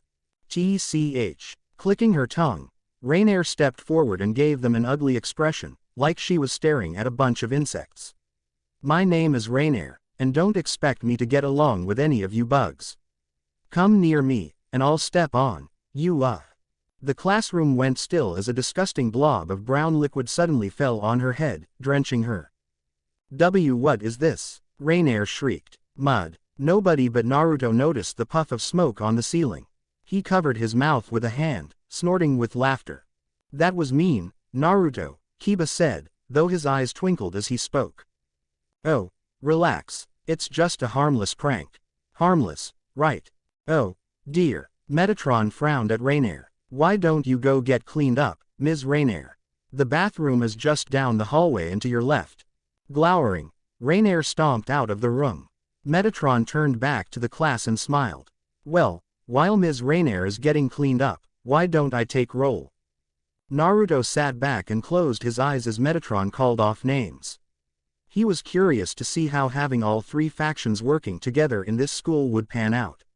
In some ways, this was like a small-scale experiment to see if peaceful coexistence was truly possible. I might not be able to do much, but if my contribution can help even a little bit, I need to do what I can to make sure everything works out. Naruto Uzuma. A gasp. Metatron's eyes sought him out. Naruto froze when those eyes began to sparkle. Ninja-sama, I didn't know that you and I would be in the same classroom. Whispers broke out. What's going on? How do those two know each other? Did our new teacher just call that Yankee, Ninja-sama? What is it with that Yakuza knowing all these hunky guys? La gasp. Is this new teacher and Kiba a part of his BL harem? Somebody, kill me now, Naruto thought, wearily rubbing his face as the girls broke out into scandalized squeals. Unfortunately for Naruto, his prayers would go unanswered. Devil Ninja, class eventually ended. Kiba had prior engagements, something about promising to spend time with someone or whatever, so Naruto said his goodbyes and met up with Rias. As they were walking down the hallway of the newly recreated school, they ran into someone they never thought they'd see again. Ah, Mitelt pointed an accusing finger at Naruto. It's the pervert. Ah, Naruto's hands made creepy grasping motions. It's the adorable little girl. Come here, you. What? No. Kya, what are you? Get away from me. Rias remained silent as Naruto began chasing Mitelt around the hallway, gathering more attention than ever before from his fellow students. As she watched, footsteps reached her over the whispers of her high school peers, and Rias turned to see Calawarner, decked out in a skirt and white-collared shirt. It was hard to look at her and not see the woman as an enemy. Rias would admit, if it weren't for her brother warning her about this, she would have attacked the fallen angel on the spot. Lady Rias, Calawarner struggled with the honorific, as if calling Rias anything other than scum was anathema to her. Calawarner, Rias greeted the woman courteously. I hope you're settling into your new life here. I am settling well enough, thank you. Come on, just let me pet you. No, get lost, ya freak. Rias and Calawarner shared a sweat drop. Aren't you going to stop your boyfriend? Rias looked at Naruto, who lunged at Mitelt. The girl proved to be quite nimble, however, as she leapt clear over her boyfriend's head. Not that it meant much, as Naruto was every bit as agile as the girl he was chasing and then some. He performed an admirably acrobatic flip, planted his feet on the ceiling, and launched himself at the girl. Mitelt let out a terrified shriek and ducked, which caused Naruto to crash into a set of lockers. No, Rias said after a few seconds had passed. I've learned that there is no stopping Naruto when he gets like this. She chuckled when Naruto suddenly caught Mitelt within his grasp and rubbed his cheek against the girl's head. What the hell are you doing? Get off me, ya fucktard. Ah, aren't you just the cutest thing ever? SSSS, shut up. I'll fucking kill you. Even your swearing is adorable. I just wanna pet you so bad. Creep. Pervert. Hentai. Calawarner turned her gaze from Naruto to Rias. She raised an eyebrow, as if to ask, what the hell is wrong with your boyfriend? Rias grinned and shook her head. He's not actually a lolicon, if that's what you're thinking. She knew him well enough by now. He simply liked goofing off, and acting like a fool around other people made everyone underestimate him. Even his love for cute things, which she now understood was derived from his devil nature and desire to have a normal childhood, was played up more for kicks than because he actually liked little girls. If you say so, Calawarner shrugged. It's not like I actually care or anything. I thought as much. Let me go. Mitelt's despairing wails echoed across the hall. Devil Ninja. Class ended with the ringing of the bell. Ravel stood up from her seat and grabbed her bag. With Kaneko beside her, she left the classroom and entered the hallway. Do you have the tickets? Kaneko asked. Ravel nodded and reached into her bag, feeling the familiar smooth paper slips caress her fingers. She wrapped her hands around them and pulled them out, clutching them to her chest. And you know what to do? Kaneko asked. Ravel nodded. She knew what to do. She needed to go up to Naruto, ask to speak with him in private, and then ask him out to karaoke with her this weekend. Kaneko said that she was important to Naruto, that he wouldn't turn her down. This was her chance.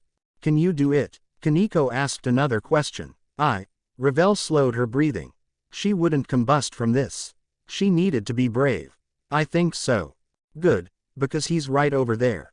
What? Ravel looked up to see a grinning Naruto walking alongside Rias. His hands were behind his head, and he radiated an oddly satisfied feeling. I can't believe you. Do you enjoy tormenting little girls? Of course not. I just think it's fun to make people squirm. When did you become a sadist? You're imagining things. I'm no sadist. Besides, that was for her own good. I was helping her acclimate to her new life here. If you say so. She didn't really know what Naruto and Rias were talking about, but they looked like they were having fun. Ravel felt her resolve waver. Should she really be doing this? Was asking him on a date the right thing to do? Maybe it would be better if she simply waited until Naruto became a king, and then asked if he would accept her as his bishop. What are you waiting for? Kaneko asked, slapping Ravel in the back and sending her flying. Go get him. Ravel stumbled forward, but quickly regained her balance. She tossed Kaneko a glare, though her Nekosho friend didn't seem bothered by it. Kaneko merely gestured for Ravel to continue with the plan. Ravel's cheeks became hot as she turned around. Naruto was saying something to Rias, a big smile on his face. Her heartbeat quickened, threatening to burst out of her chest, but she took several deep breaths to calm herself. She hid the tickets behind her back. Naruto-sama, she called out, her voice squeaking. Naruto and Rias stopped walking. Upon seeing who was calling him, the two changed direction and walked over to her. Heya, Ravel. Naruto greeted her with a smile that made her body feel luminescent. Ravel felt like she'd turn into a pile of goo any second now. How was your class? C class was fine. Ravel cursed herself for stuttering.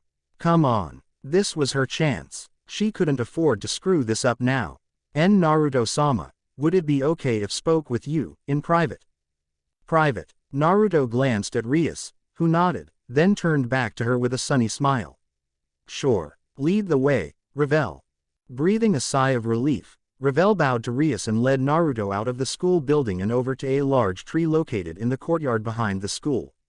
Few people ever used this place, so it was the perfect spot to ask him on a date. They stood there for several moments. Ravel tried to gather her courage. Okay, I have Naruto alone. And now I just need to ask him out to KK karaoke this weekend. I can do this, I think. Are you feeling okay, Ravel? Naruto asked, and Ravel squeaked when she realized how close he was. Your face is all red. I am fine. Thank you for your concern. Ravel calmed herself down. She could do this. Naruto-sama, what are you? I mean, do you have any plans for this weekend? Plans? Naruto asked, tilting his head. Clutching the tickets behind her back, Ravel nodded, waiting on bated breath for his answer. It wasn't the question she'd wanted to ask, which was, will you go sing karaoke with me this weekend? But if he said he wasn't busy, then she could always make that her next question. Aha, you caught me. Grinning, Naruto scratched his head. Rias and I are actually leaving for a weekend trip to Akihabara. We were gonna tell all of you after class today, but I guess you suspected something was going on from the get-go. We weren't very subtle. Ravel felt her heart drop into her stomach. For some reason, she felt short of breath, like an icy hand had grabbed hold of her heart and was squeezing it into a fine paste. Oh, I see, so you already have plans. Hey, I guess I should have realized that you and Rias-sama would be doing something for the weekend. Ravel turned around, presenting her back to Naruto. She didn't want him to see her tears. Well, Ravel sniffled, I guess I'll leave you alone for now. You're not going to eat lunch with us. I have some things that I need to take care of, Ravel said before running off. She hurried back into the school building, passing Rias and Kaneko, traveling through a set of halls and entering the bathroom. She rushed into a stall, slammed and locked the door behind her, sat down and finally let loose. Tears poured from her eyes and a sharp pain filled her chest. She should have known that Naruto wouldn't be able to spend any time with her. He was always spending his free time with Rias. It was only natural, she was his girlfriend, after all. Ravel understood that, but still. It hurts. Ravel. Rias's voice called from the other side. Ravel, are you okay? Ravel didn't answer. She knew it was rude, but right now, she didn't want to speak with Rias. She didn't even want to think about Rias. Ravel, is everything all right? Please, talk to me. Go away, Ravel said, burying her face between her knees, which she drew up to her chest. I don't want to talk to you.